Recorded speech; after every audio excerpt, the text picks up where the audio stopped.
The following is brought to you by the Social Suplex Podcast Network. 構成藤田 Listening Keeping Strong Style.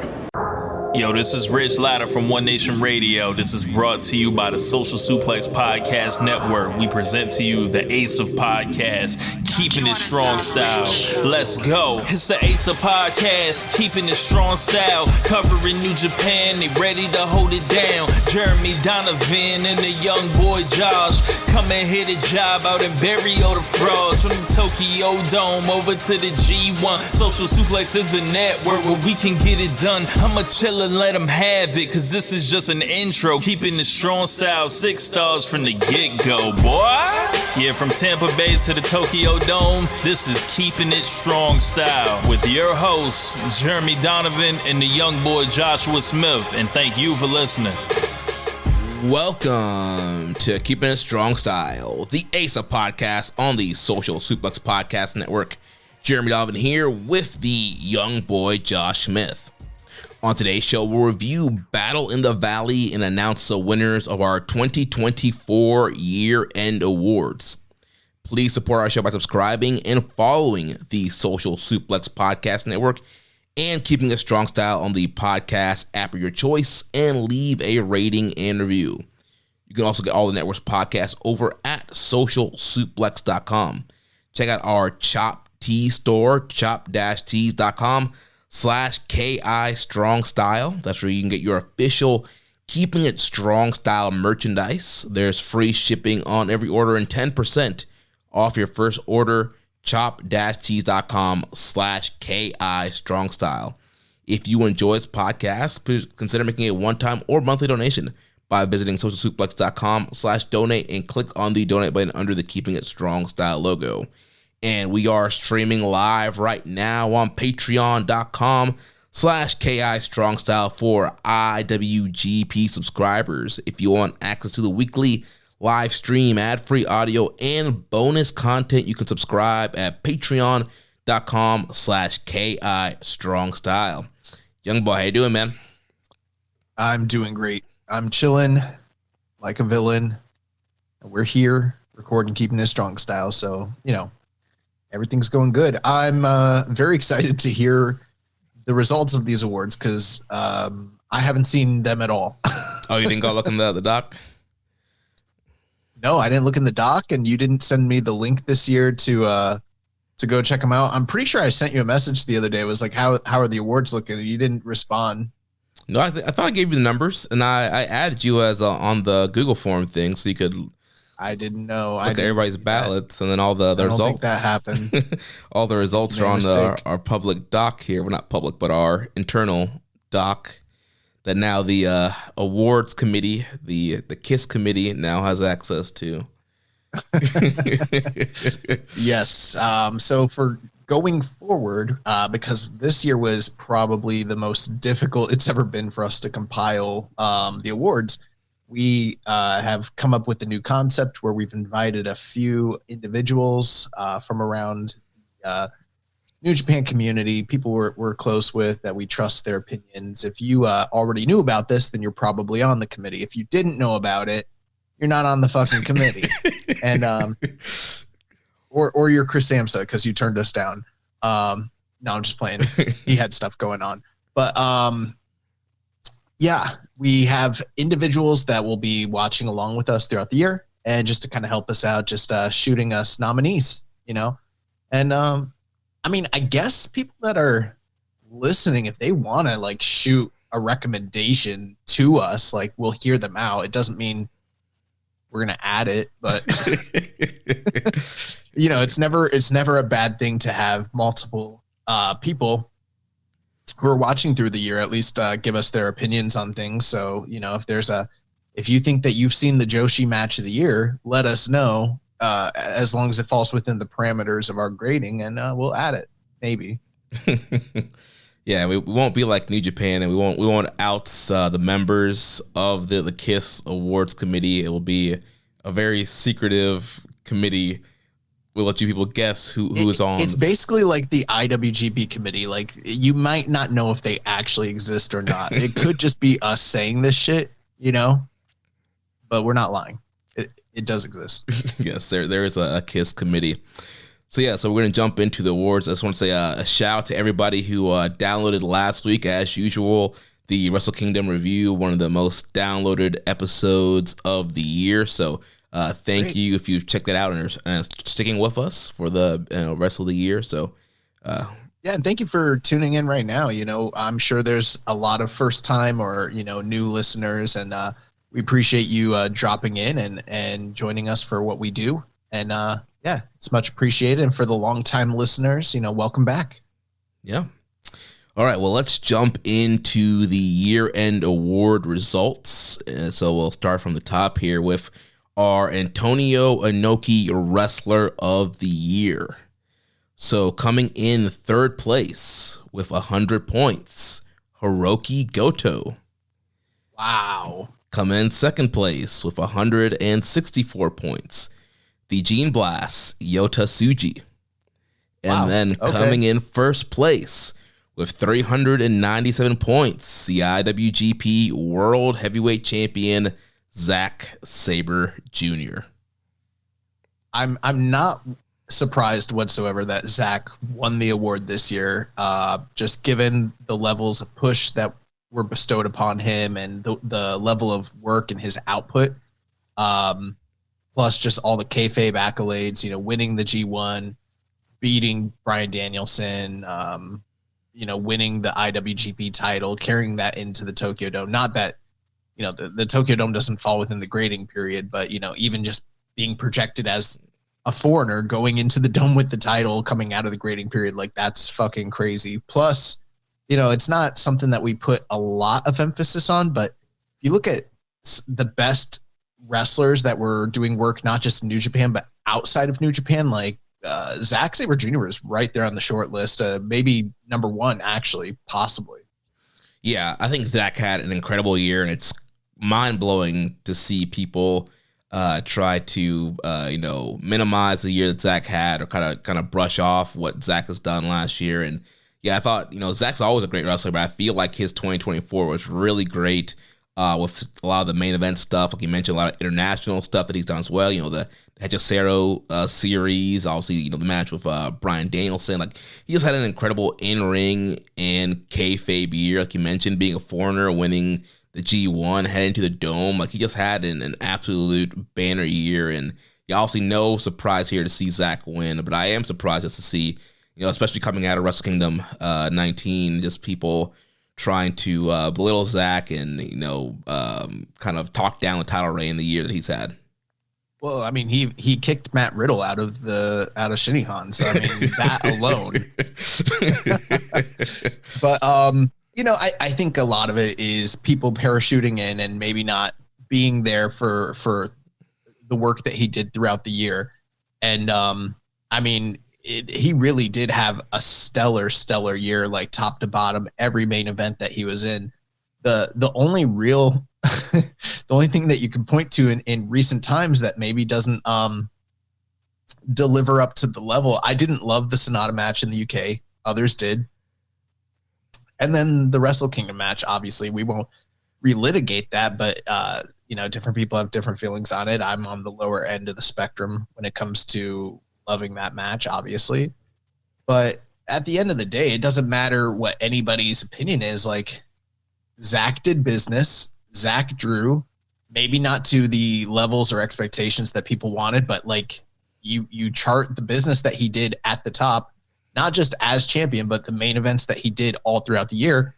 And there's no doubt that like Zack was a cornerstone for this company. I know we like to point to Tetsuya Naito and how much he meant to the business, and there's no denying that, but Zack was, maybe not right there with him, but like just a notch below in terms of importance. And there's a reason they went with him, and decided to strap him up, decided to have him win the G1, and decided to let him retain in the Tokyo Dome twice, 2 days in a row, which is just fucking insane.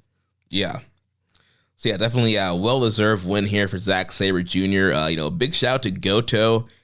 First time, I think, in the history of his awards that he's placed in the top 3. So it just goes to show you what a year he had last year as well. And, building up to his title challenge coming up next month. Yeah, I think that's one of those things where it's definitely recognized by the hardcores who are watching, but it's nice to see that recognized because I didn't necessarily anticipate him doing super hot in these awards, and the fact that he came in third, and I mean 100 to 170 between him and Tsuji, like that's not that big a gap, honestly. Yeah, I mean, a few more first place votes, and yeah, Goto could have slid into that second place spot. Yeah, that's pretty crazy. Yeah, but also, yeah, Tsuji having a great year as well. Double finals, New Japan Cup, G1 Climax, and feuding with guys like Dave Finlay throughout the year, and also kind of built momentum up going into Tokyo Dome. So, yeah, a great year for a guy like Yota Tsuji. Absolutely. All right, let's jump to match of the year. So coming in third place with 124 points, Bryan Danielson versus Kazuchika Okada from Wrestle Kingdom 18. Wow, that's crazy to me. That is so crazy. Like, I like that match a lot, but I don't love it like everybody else does. So that's kind of crazy to me. Second place, Hiroki Goto versus Yota Tsuji from the New Japan Cup Finals with 139 points. Wow, that's crazy. And then first place, 242 points, Bryan Danielson versus Zack Sabre Jr. from New Beginning in Osaka 2024. That, you know what? When you first started reading the third place vote, I thought you were going to say that Danielson and Zack Sabre Jr. was the third place. And when you said Danielson and then Okada, I'm like, how the fuck did that get in the top three? No, that was a great match. I see why. I personally didn't love that match the way others did, but that's fine. I'm an outlier there. Very critically acclaimed. I'm a little surprised that the cage match wasn't in the top three. It was very close, so it ended with 115 points. So a few more votes, and it would have bumped Danielson Okada. Yeah, there were some other matches that probably could have also gotten there. I feel like the last Joshi match of the year, where it was Mayu versus Momo, that probably realistically could have been there if it wasn't, there wasn't an anti-Joshi bias, obviously. Yeah, not a lot of love for that match in the votings here. Yeah, that match is outstanding. And then also the Ichiban Sweet Boys versus Catch 2-2, that tag match, I feel like that could also be in that top three. Yeah, there's so many great matches there. That Ichiban Sweet Boys match gets a lot of love later on. But yeah, overall, I was very surprised to see how Goto and Tsuji did, because I like that match. 5 stars. I was more in 4.5 range on that match. I know you were. Which, I thought it was a great main event, great end of the tournament. I thought Tsuji and Goto did good, but to just see how the fan base in general has kind of surrounded that match, and also, it won the Tokyo Sports match of the year, and just to kind of see that that match really resonated with people this year, and just the love it got in the voting was pretty cool to see. Sometimes like with the Academy Awards, a movie will come out earlier in the year. It will definitely have the buzz, but then the rest of the year goes by and people kind of forget about it. And then they get a nomination for the Academy Awards at the tail end of the year.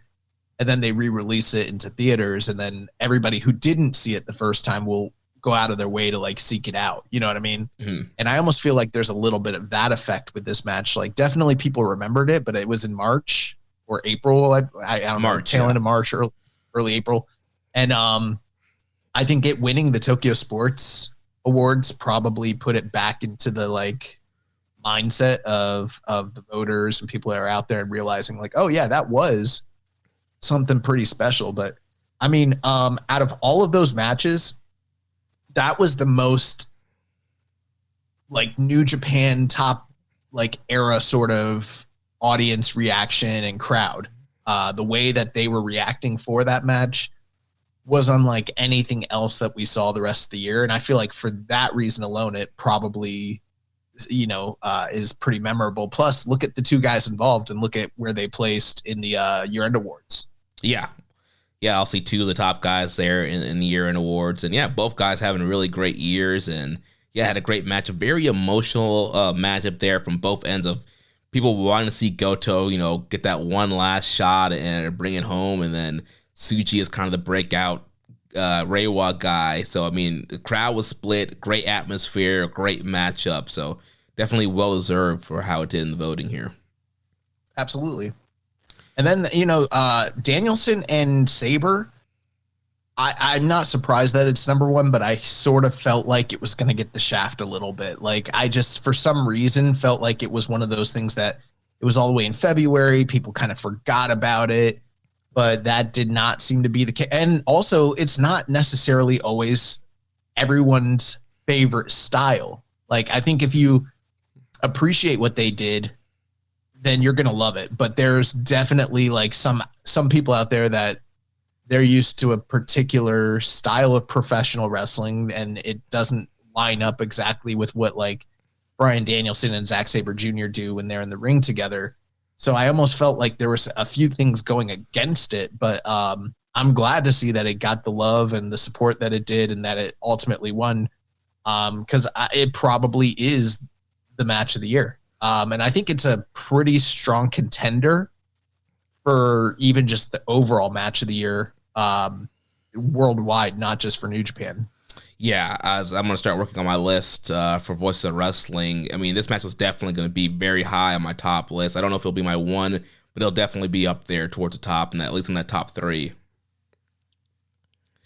But let's move on. Make it one. Just because it's New Japan, just do it.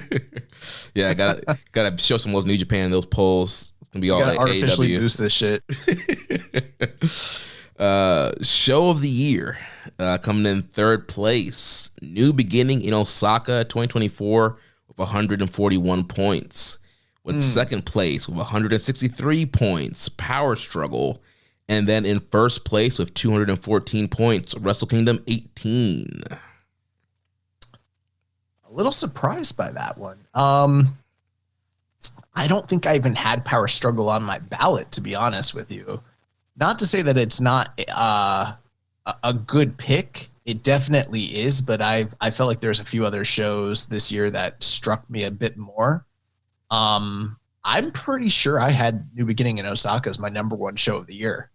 Yeah, same here. I thought that was my number one. I mean, with the Bryan Sabre match, the Dog Pound Cage match, like, there was so much great stuff on that show. I felt like there were so many feuds that built up very well on that show. And yeah, especially with those top two matches with the Bryan Sabre and the Dog Pound Cage match, I'm like, yeah, this definitely is a show of the year. I mean, Wrestle Kingdom obviously it's always going to be a contender. And yeah, last year's was a great show. But I don't know, I preferred New Beginning in Osaka. And then Power Struggle. I mean, Power Struggle was a good show too, with the Zack Naito title defense there. But actually, was that? Nope, that was actually Zack Shingo.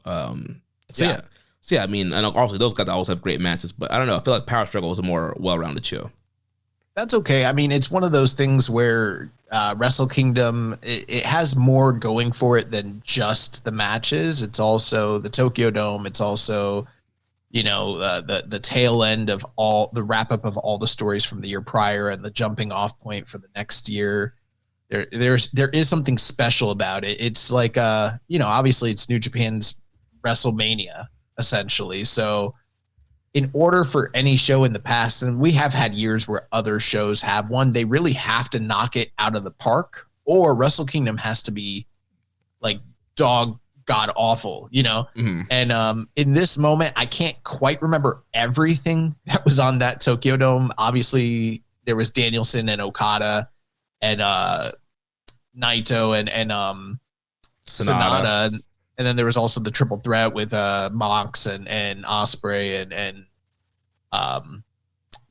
freaking Finlay. But those were probably like your three biggest matches. I don't really recall too much. You also had the Tamatanga Shingo match. Oh yeah, that match. To me, that was the match of the night. Honestly, You had Despy and Hiromu, which was good.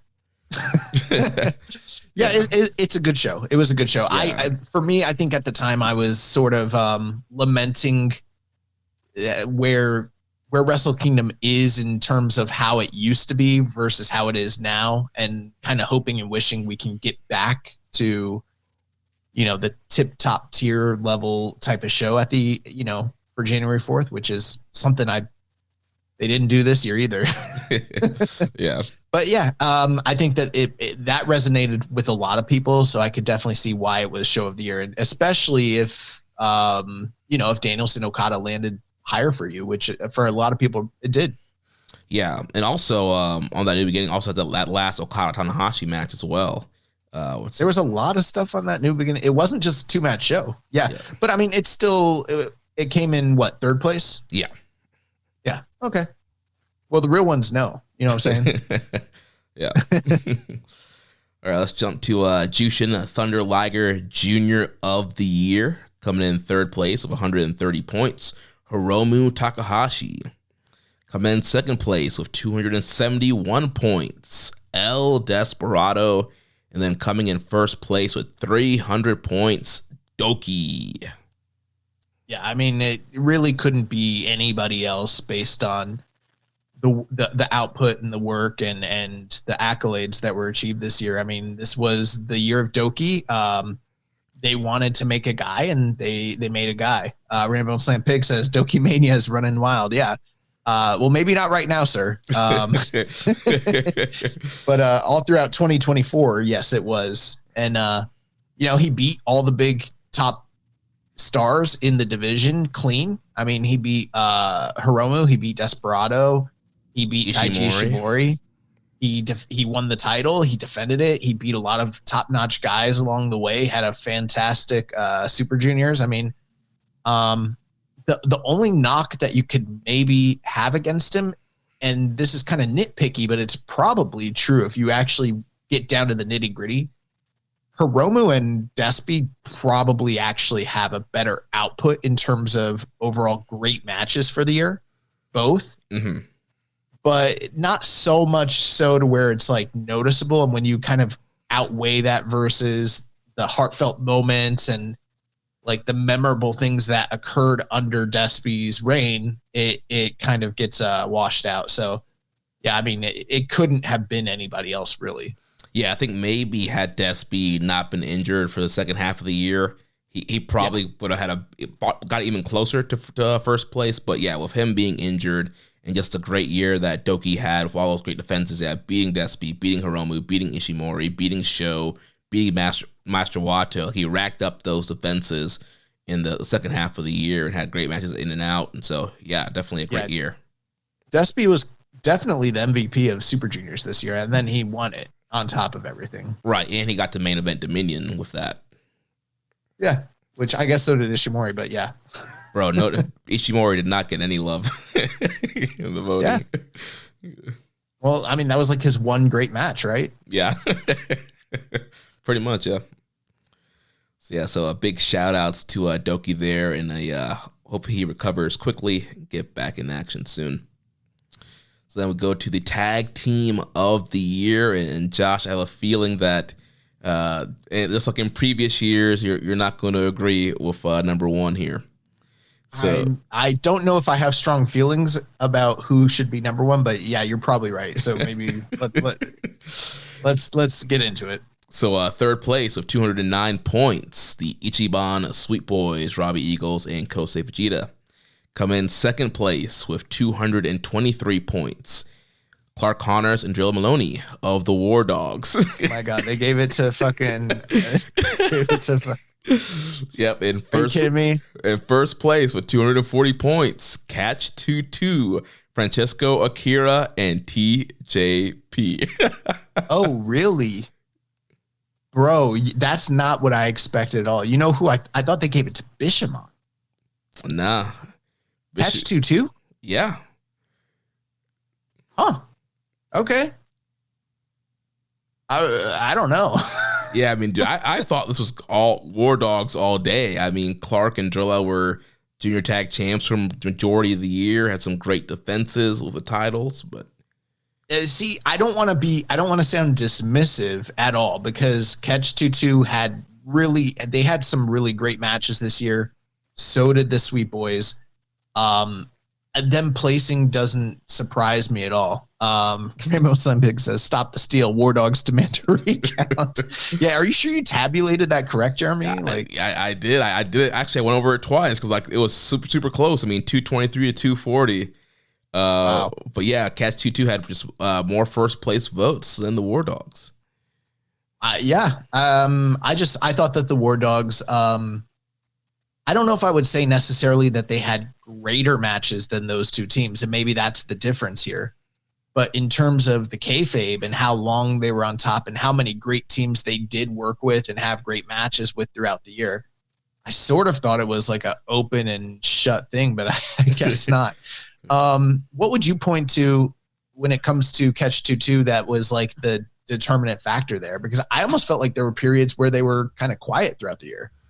Yeah, I felt like last year was their stronger year compared to this year. Right. I mean, this year, for the grading period, you look at Wrestle Kingdom 18, they had the match with the War Dogs. We had the debut of the Oswong.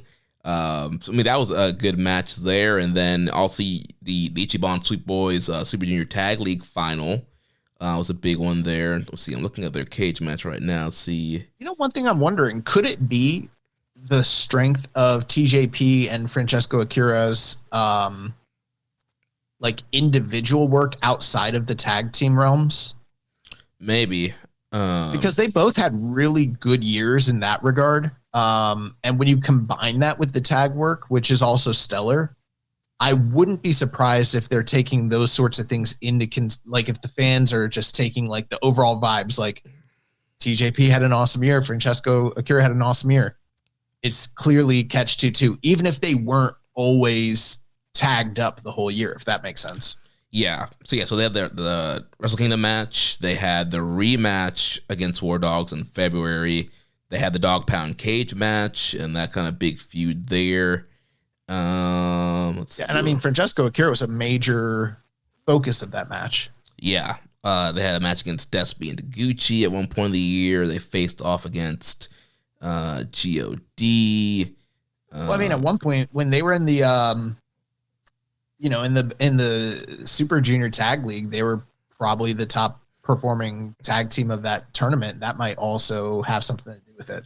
Yeah, there was the 4-way title match from Sakura Genesis that they were a part of, and then Super Junior Tag League in the B block. They're one of the standout teams in the B block. So, well, congratulations, TJP, Francesco Akira, tag team of the year, all junior tag teams this year. Yeah. Which I'm a little surprised. Like, I sort of feel like, shouldn't Bishamon be in the top 3? I guess not.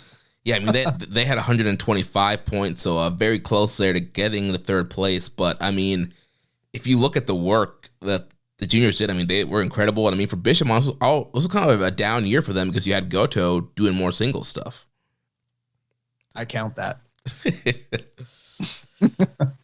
All right, let's go on to the Carl Gotch Strong Style Award. So the award given to, one of the hardest hitter, a guy that's, slapping on submissions hole, makes things feel like a fight, that strong style.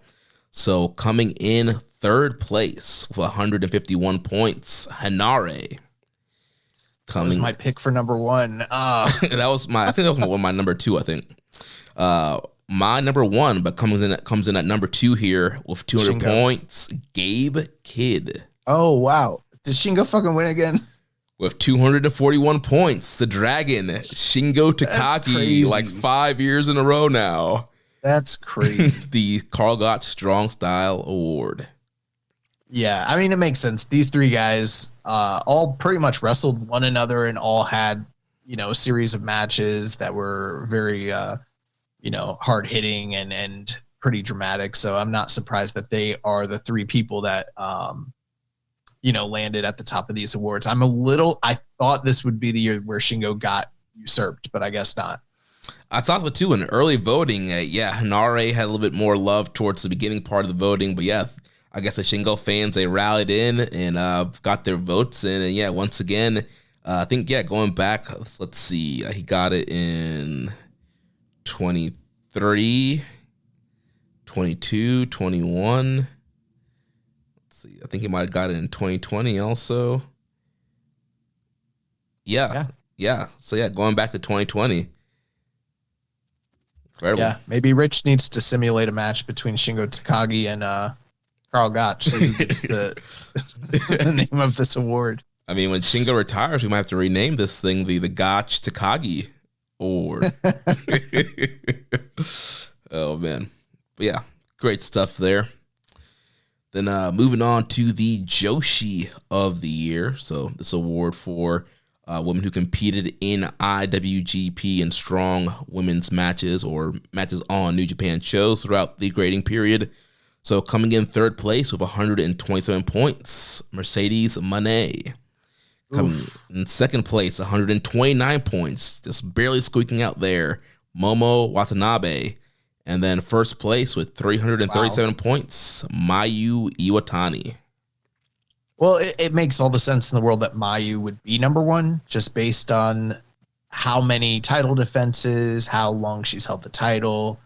Not only the fantastic match she had with Momo at, what was it, Historic Crossover? Yeah. But she had two really notable title defenses. One with Shuri and then one with, I can't remember who the other one was with. Was it Julia? Or was it Sari? I think it was Sari, yeah. Yeah, it was Sari. So, I mean, those were three of the top matches of the year just in general across the board. So, not surprised that she's number one. I'm a little surprised at Momo because we had multiple title holders. Like Julia was in this, in this grading period as a champion. So was Stephanie Vaquer. And they both had like more prominent active roles in the division, even if it was just for a period of time. But like Momo really wasn't that active in the New Japan scene, but she did have two of the best women's matches, the one with Mercedes and then the one with Mayu. So I feel like there's a little bit of a Mercedes tax going on, you know what I mean? Yeah. But I mean, with Julia and Stephanie Vaquer, they did leave, towards the middle of the grading period, heading off to the Fed. So I can see why some people didn't vote. I mean, it still got some votes, but I can see why they didn't do better there. Sumie, I think had she been in more high profile, I think she would have gotten some higher votes there. But yeah, I'll see. She kind of squeaked into the nomination in the first place. But when we were looking at it, we're like, yeah, I guess she was pretty active this year. Yeah, she's kind of sneakily been on a lot of the strong shows, whether it's in like multi-woman action or non-title stuff. So yeah, and she was just on Battle in the Valley. So I think she's definitely somebody that we'll be seeing probably more of this year. Well, it would be nice for everybody to figure out how we can do Mayu Mercedes. Yeah, which probably won't ever happen unless like Stardom's willing to let Mayu lay down for Mercedes at this point. I mean, Mercedes already has, 4 titles. Let's give her a 5th. Let's unify it, create the new J crown, the Joshi crown. Yes. Oh man. All right, so that's Joshi of the Year. Feud of the Year, coming in third place with 129 points. Zack Sabre Jr. versus Shingo Takagi. Coming in second place with 166 points, Yuya Uemura versus Yota Tsuji. And then coming in first place with 256 points, the United Empire versus the Bullet Club War Dogs. Yeah, I mean, that was that kind of trumped everything. I think the best in-ring feud of the year was probably the Zack Shingo matches, the series of matches, in terms of like the best trilogy. But, that there wasn't a lot of anything else there aside from the fact that these guys just were in tournament matches against one another. And then there was a title on the line. But when you kind of compare that with the other two matches, which had like personal stakes, vendettas, emotions, and especially with the War Dogs and United Empire, like there were major stakes, like people getting ousted from the company, legacies being made, and one of the craziest matches that New Japan's ever produced in terms of just violence. So, yeah, I'm not surprised. And that's just the one match surrounding all the other matches that encompassed that feud, even if it was only for a period of time throughout the year. Yeah, you had also, two Catch 2 War Dog matches that mix up in there, and then also the Hanare Gabe Kidd feud kind of mix up in there. Hanare almost dying in that cage match, kind of the conclusion of Will Ospreay in New Japan, kind of elevation of David Finlay. So I think that feud was so well built. You had the heated angle from New Year's Dash where they stab Akira with the fork and traumatize him, and like all the angles, all the matches built so well to the cage match. Yeah, when I was thinking of this year's New Year's Dash and then last year's, I was like, we didn't get anything like that. Like, I would have just liked one thing like that, but we didn't. Yeah, I mean, we got Josh Barnett, so. Yeah, I saw he's wrestling Baron Corbin. Bloodsport. at the Hammerstein, which I don't know if did you see what I responded to Dave Meltzer? Well, I saw you were like corrected him about like something about the year of a building or something. Well, he asked a question online and said, like, what's the oldest building in America where wrestling has consistently been promoted? And I don't know, some of those terms are like, what does that even mean? Consistent, like how consistently is he looking for? And he said something about it, the building being the same form and fashion. Like, for instance, MSG doesn't count because it's moved several times. But I put an answer out there that was like, I said Hammerstein because like they were promoting wrestling at the Hammerstein Ballroom like in the early 1900s. And then he didn't respond to me, but he responded to somebody else. And he was like, there's no record of wrestling in the Hammerstein Ballroom before 1993. And I'm like, what? That's not true. It was the Manhattan Theater House or Playhouse. Like they had wrestling there as early as like 1915, 1916 or 17. Like they were doing the Greco-Roman Masked Marvel ongoing tournaments there. And then, the Opera Cup. Yeah. Yeah. Like in the 40s, like they were doing the Opera Cup tournaments at Hammerstein. Hammerstein's been having wrestling since like at least the 1910s. I'm like, what is he talking about? And I put that there. Like, okay, I hit him with a well, actually, but he didn't respond to it. I don't know. Yeah, Dave's tripping sometimes. He does not want to. He doesn't want to see me. I don't know why. Well, let's jump to the Big Van Vader Gaijin of the Year award. I'll see. So it's for the best foreigner in the grading period. So coming in third place with 135 points, David Finlay. Coming in second place with 159 points, Gabe Kidd. And then coming in first place with 385 points, Zack Sabre Jr. Well, I mean, on the one hand, this is somewhat uninteresting because it's like we already know Zack was the wrestler of the year, and he's a foreigner, so of course he's going to clean up in this award. But when you look at the other two guys that got nominated here, with it being Gabe and it being David Finlay, and them sort of rising up the ranks in terms of this vote, because I don't think they placed last year.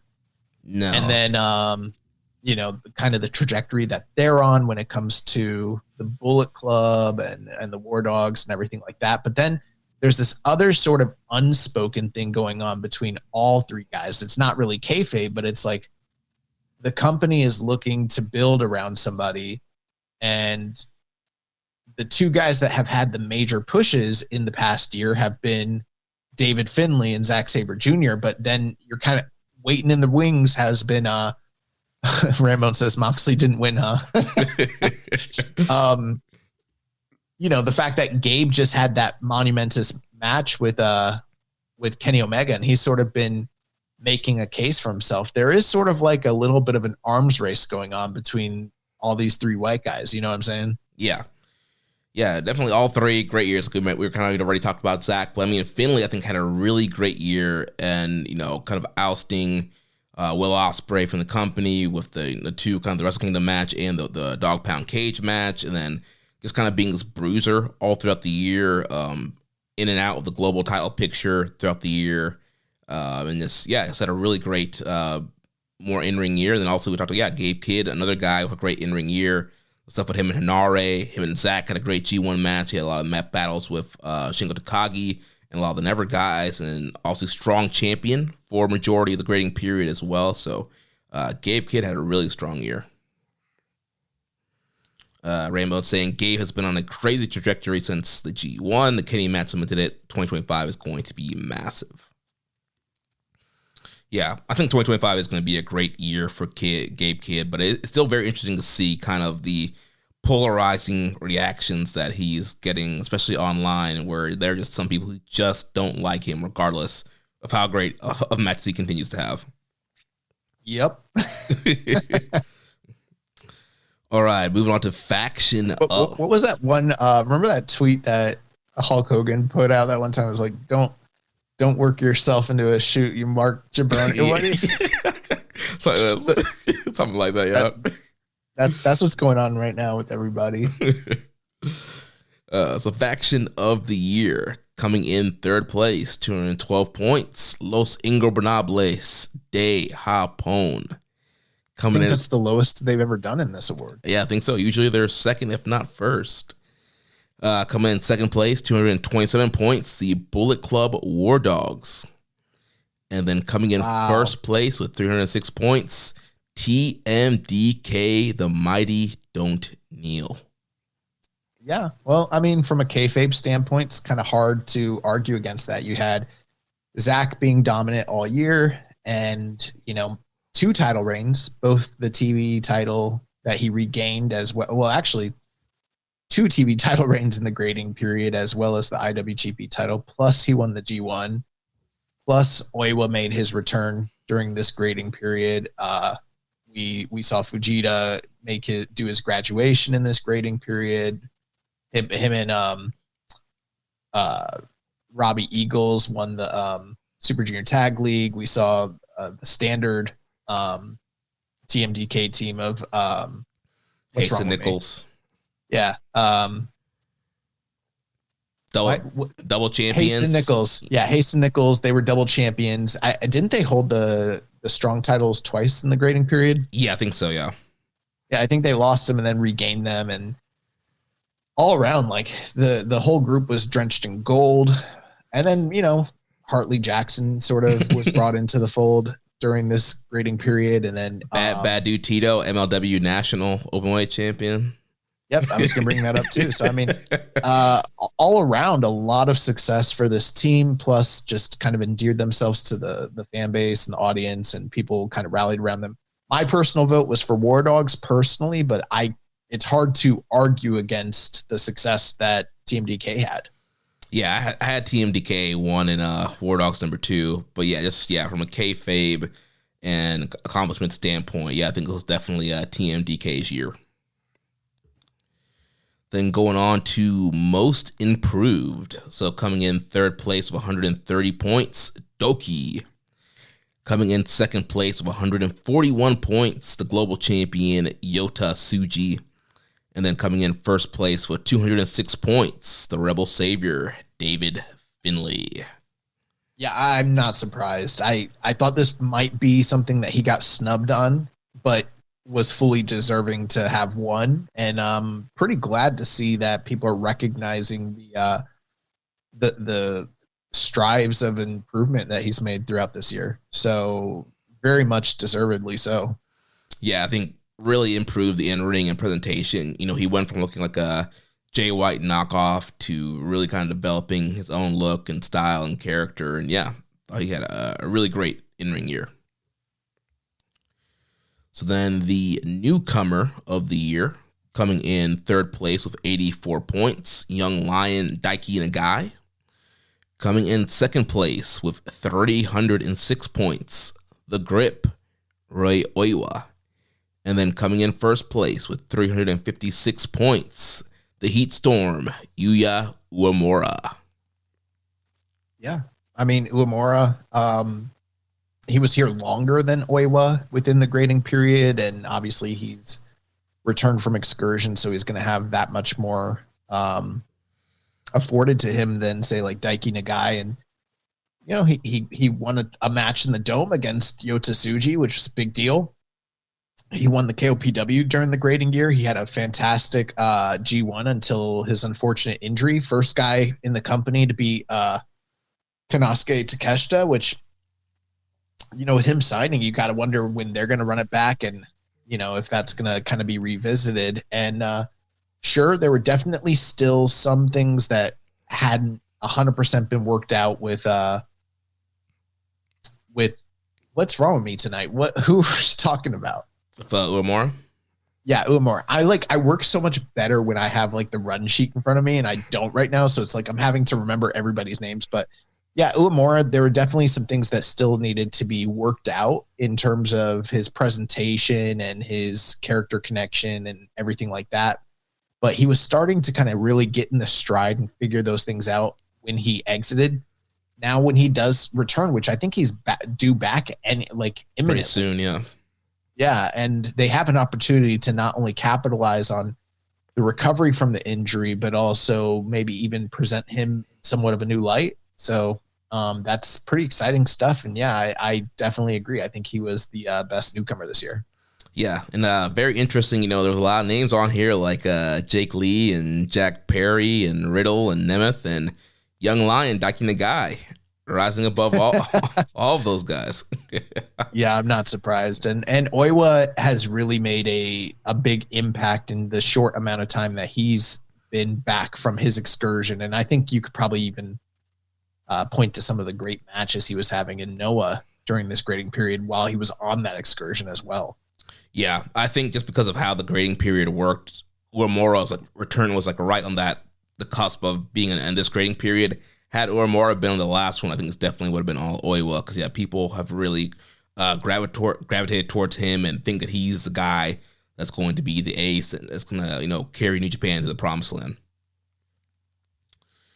But let's go to the Fighting Spirit Award. So this goes to a wrestler who's either overcome some kind of injury or had a great kayfabe accomplishment, something that really just showed their fighting spirit during the grading period.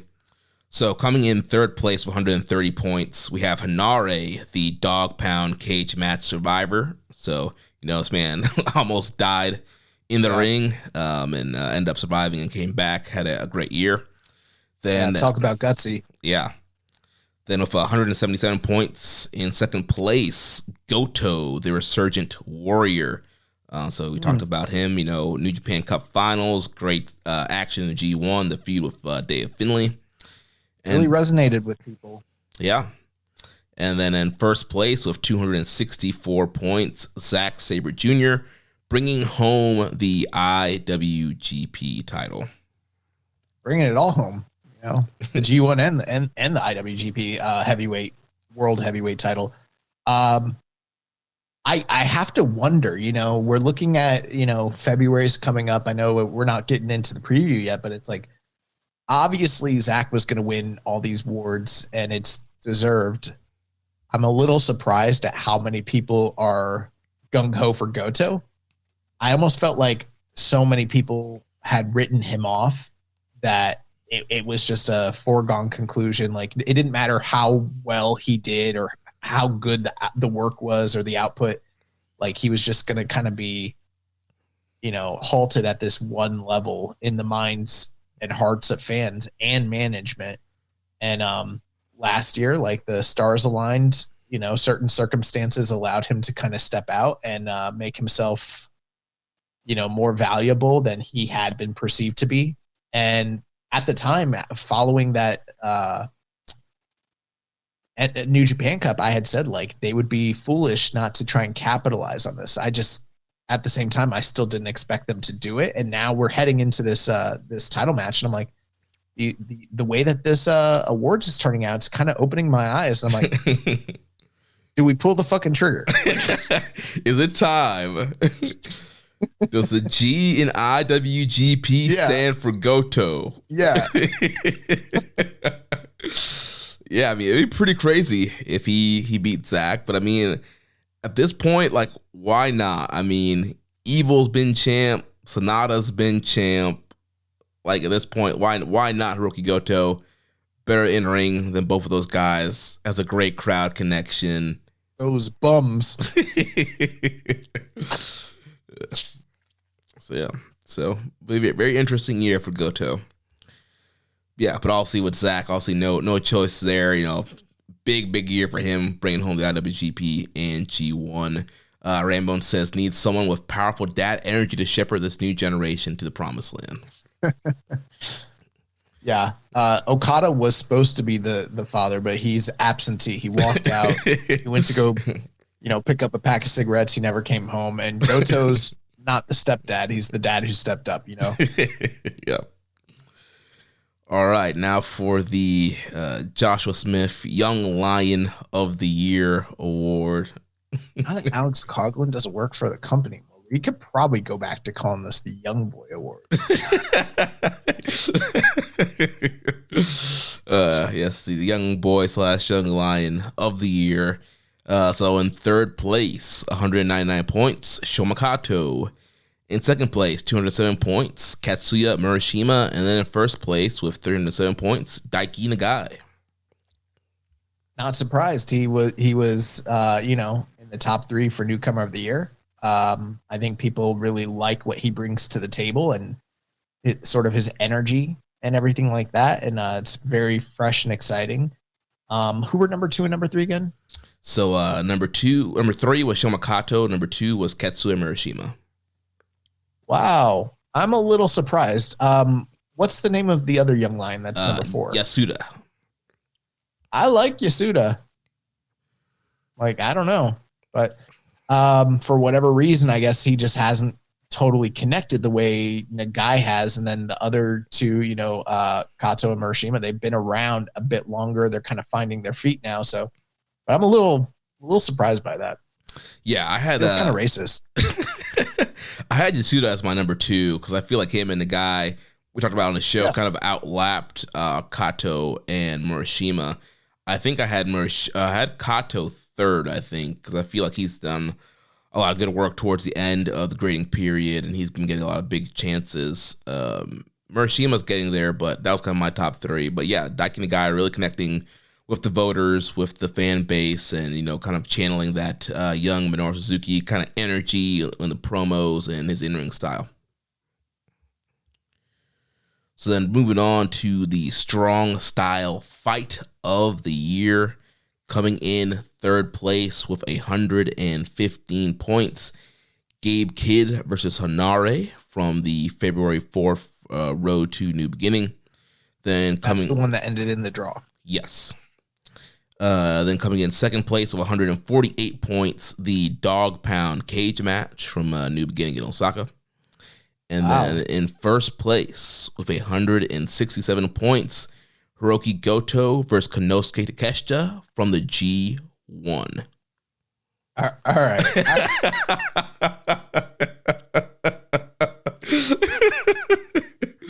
I don't deny that it's got to be a fantastic match, but bro, I don't fucking remember this match.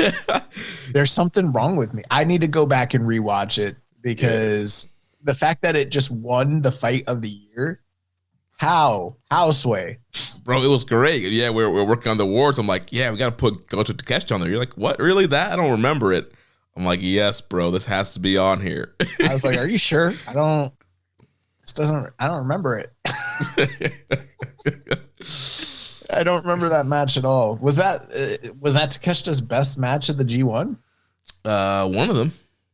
Wow. But it was definitely, I think, his hardest hitting match of the G1. Like Goto's in prime, never formed during this match, and they were just rocking each other with big strikes in this match. Go back and watch it. I don't remember it. I feel so ashamed right now because it won the award, and I was totally like, you sure you even want to include this one? It doesn't stick out to me whatsoever. I have no memory of this match. Yeah, dude. It was awesome. Really great matchup there. But I did vote Dog Pound Cage match as my number 1, and I did too, I think. And it was doing very well for most of the voting, and then I guess the Goto lovers came in, gave it a little extra bump there. But yeah, Dog Pound Cage match was crazy, and I think though there's probably some anti gimmick kind of trend there with the New Japan fans, and they want more. Well, that's always the question when it comes down to you and I nominating matches for this, because it's supposed to be the fight of the year, and it's like, do we pick the thing where it's the bloodiest or like the most gimmicked up matches, and sometimes those are deserving to be nominated, and other times we're like, is it that strong never style match? Then other times it's just stuff that's just fucking crazy, you know, like last year when it was like Will and Kenny that one, and that was like not your prototypical like fight of the year, but like shit was violent, you know. Yeah. So it's always tough. And then also there's sometimes there are some battles that are very violent, but also very technical all the same. So, you know, it's always hard to pin down exactly what needs to go into these awards and how the voters are going to react. But yeah, I guess I'm going to need to rewatch Takeshita Goto because I don't remember that match at all. Finley and Goto came very close to getting in the third. They had 111 points. Wow, really? Yeah, so they only needed Finley Goto. Okay, from the G1, the one with the children. Yes, yeah. Yeah, it was a great match. Yeah. Yeah. I feel like there was that series of matches between Hanare and Gabe Kidd and Shingo, like round robin almost, multiple matches between the three of them where it almost became like hard to remember who did what against who and when and how and why. Like they all just kind of melded together for me. Did we have Hiromu and Hanare on this? Because I might have voted for that. Yes, Hiromu and Hanare was on here. I'm pretty sure I voted for that. People got mad at the outcome. Yeah, they didn't get a ton of votes here, but yeah, it was on here. Then moving on to the junior match of the year, coming in third place with 125 points. El Desperado versus Doki from June 3rd. Then second place, 154 points. Desperado versus Ishimori from Dominion. And then in first place with 274 points, Catch 2-2 versus the Ichiban Sweet Boys from Power Struggle. No love for the Templario match, huh? Yeah, got 23 points overall. So, you know, nice. A few Fantastica watchers out there. Yeah, the Fantastica watchers stand up. You know what I'm saying? Dun, dun, dun, dun, dun. You know, get ready to raise a roof in a few weeks. I'm not surprised though. Catch 2-2 versus Ichiban Sweet Boys. I feel like the mere fact that it occurred in the junior tag division, it almost Rambone says that match ruled top 5 of the year for me. Yeah, awesome match. I still almost feel like this match is somewhat overlooked, even with the heaps of praise that were, kind of poured onto it. But I'm glad it was recognized as the junior match of the year. And I'm pretty sure it's the first time we've ever had a tag team match win this award. Yeah, I'm pretty sure too. So yeah, pretty big deal there. Because also, I mean, junior tags are always great, but just to show you what great a year. I mean, obviously, tag team of the year, top 3 junior tag teams, and yeah, them winning the overall tag team of the match or junior match of the year here. Just goes to show you what a great year all these junior tag teams had, especially Catch 2-2 and the Sweet Boys. I mean, the Bucks never won this award. Who knows? Maybe they'll stick around to try and win a tag team of the year this year. Maybe. Let's go into a tag team match of the year. Coming in third place with 92 points. Roppongi Revice, our good friend Rocky Romero and Yo versus Catch 2-2 from October 27th. Then coming in second place with 214 points. United Empire versus the War Dogs in the Dog Pound cage match. And then coming in first place, 289 points, Catch 2-2, Ichiban Sweet Boys from Power Struggle. That cage match is going to be wiped from the collective memories of everybody. Like there was some sort of effort that was made where they're like, we can't let this shit win anything. That's funny. Yeah, again, I think that when people are thinking of their match of the year, I guess for New Japan, they're thinking more traditional, you're more 2-on-2, 1-on-1, and yeah, just no love for the cage match here. No love, but yeah, I'm glad to see the Roppongi Revice match get kind of recognized. There's a lot of really great tag matches in New Japan that kind of go under the radar and don't get the. I'm a little surprised that 3-way junior match didn't land here. Which the Jet Setters one? The one with the Jet Setters. Yeah, but that's all right. But yeah, some really great stuff here, and again, Catch 2 Sweet Boys, they did it. Mm-hmm. Then for the Joshi match of the year, coming in third place with 110 points, Mercedes Moné versus Stephanie Vaquer from Forbidden Door. Second place, 162 points, Mayu Iwatani versus Sarii from the April 27th Stardom show. And then in first place with 229 points, Mayu Iwatani versus Momo Watanabe from Historic Crossover. I would agree. I thought that was the best of the nominees. I'm a little surprised. Well, I guess not, but the Mercedes and Stephanie match, although I thought it was awesome, I don't even know if I'd put it in the top half of the nominees that were here. But then again, Joshi's a little bit more niche. It's a little bit more polarizing. I think it's definitely a visibility thing. Obviously, for being on Forbidden Door, probably a lot more voters saw that match than a lot of these Stardom matches that Mayu and Julia were having this year. But the Sarii match really sticks out, and that match, like we talked about, the Shuri match, I assume that would probably got pretty close as well in the points total. I would be surprised. Yeah, 107 points, so it's just needed 3 more points to get in that third place spot. Yeah, so this was the Mayu show all around, and that match with her, I watched all 3 of those Mayu matches, and not just because it occurred in a New Japan ring, but I truly thought the Momo match was better than those 2. But my tastes differ from the Joshi hardcores. All right, winding down here for our last few categories, the Excursion match of the year. So obviously this goes to the best match featuring New Japan wrestlers outside. This one's always a fucking wild card. I never know who's going to win this. Yeah, it's always. I think we always kind of think we know, but then it's always something out of left field. I never know who the fuck. Like, I'm always shocked at who the top 3 are. Well, let's see who we got this year. So third place, 122 points, Josh Alexander versus Will Ospreay from January 14th.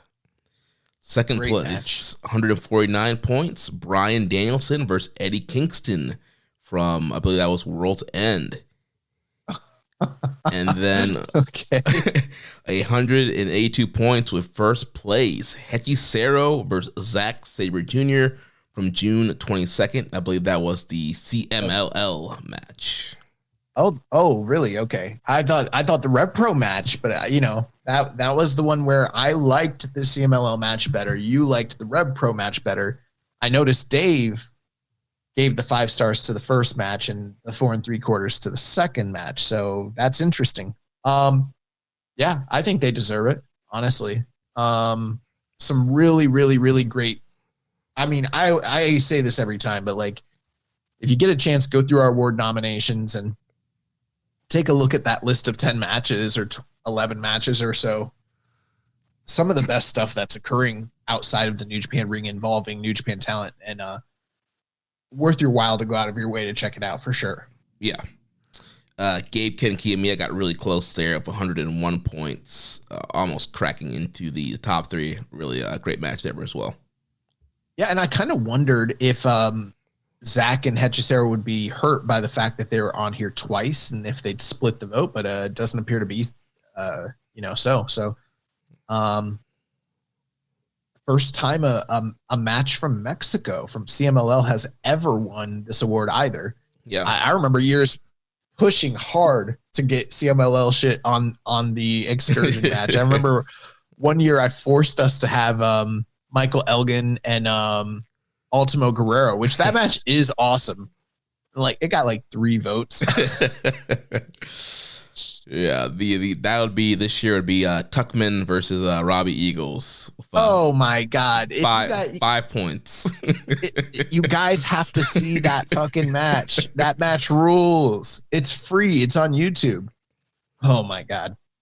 Yeah, it was That's a a great shame. matchup. That's a visibility thing, though. Yeah. It's just, it's in Australia, and there's a lot less people watching that product than there are some of these other, more mainstream products. But you guys should see that match. That match is awesome. Yeah. Then second to last here, the angle of the year. So coming in with 147 points, Ren Narita turning on Shota Umino during the 2023 World Tag League. Coming in second place with 160 points, the Bullet Club War Dogs traumatizing Francisco Akira during New Year's Dash, stabbing him with the fork there. And then coming in first place with 215 points, Kenny Omega and Gabe Kidd's backstage fight. Wow. That's a little surprising. Not because it doesn't deserve it. It definitely does in terms of like the effectiveness of that angle. It was fucking awesome. But I was having a conversation with Rich just the other day, and I was like, I really feel like the company did not do a good job getting that out there or really pushing it on either side, either the AEW or the New Japan side. I felt like, New Japan, they reposted it like once, but that was like it. Like it wasn't hyper focused on with like, VTRs surrounding it or replays or any, like you didn't even see it on the regular broadcasts. You had to either be on social media or see it in the backstage comments, which a lot of people skip over those. So I'm a little surprised that actually won. Yeah, because they did kind of shoot it like you weren't really supposed to see it. It was like backstage. It's kind of like the Cody Kevin Owens thing they tried to do this year, where like this weird like backstage thing you weren't supposed to see, but we got footage of it, and yeah, you had to be kind of on social media. And yeah, they didn't really push it out there, but yeah, I think a lot of people obviously saw it. I think it got a lot of buzz because everybody's very excited for Kenny Omega coming back and wanting to know what kind of physical state he was going to be in, and then you had to see him kind of shoot this physical angle here. I think people really loved it. It reminded me of Jack Perry and CM Punk at Wembley.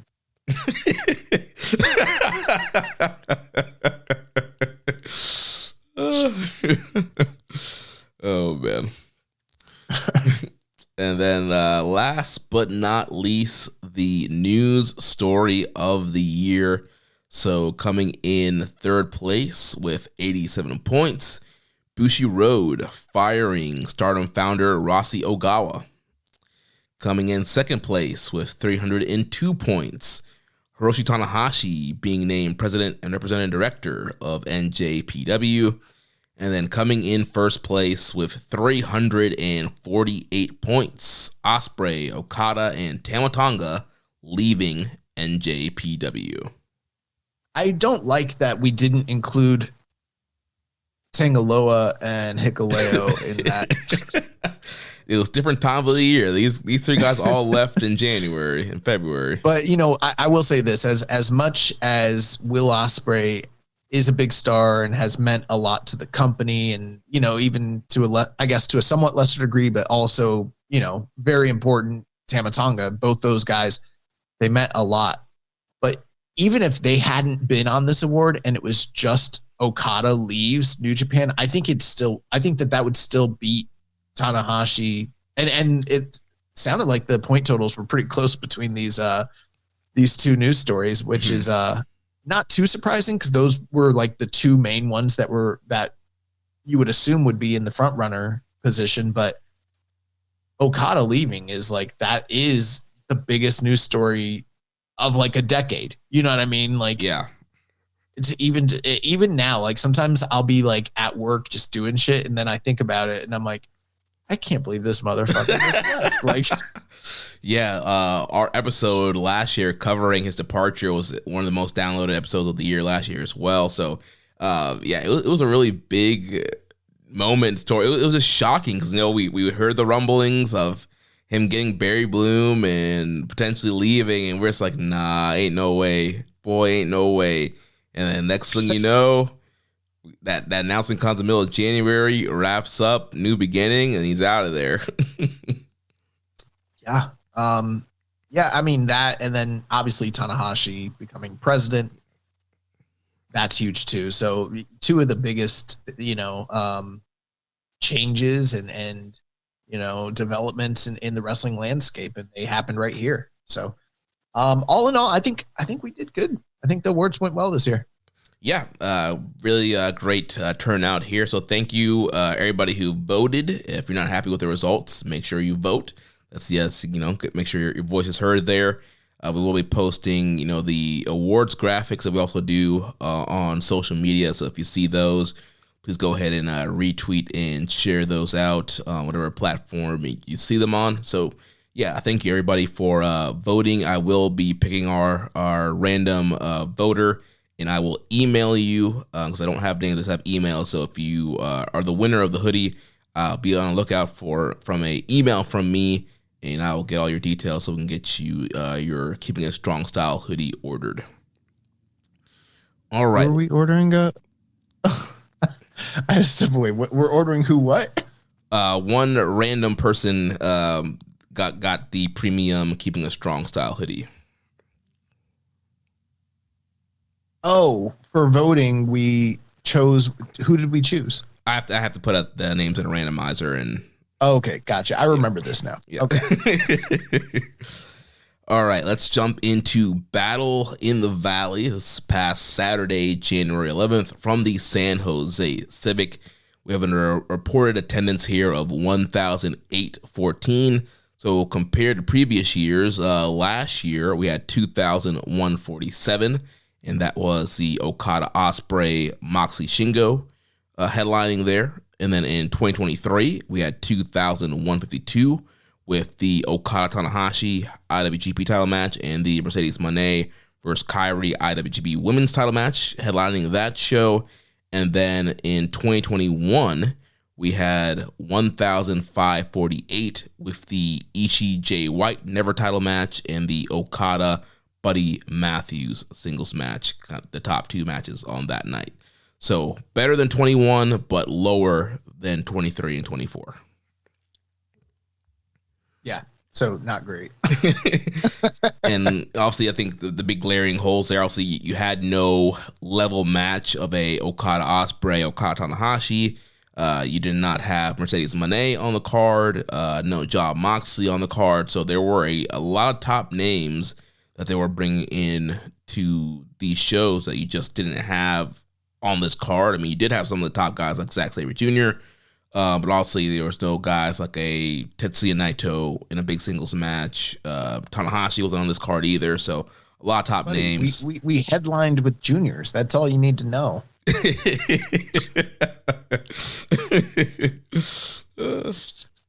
says it all right there. It was a Dominion main event. Didn't draw like one.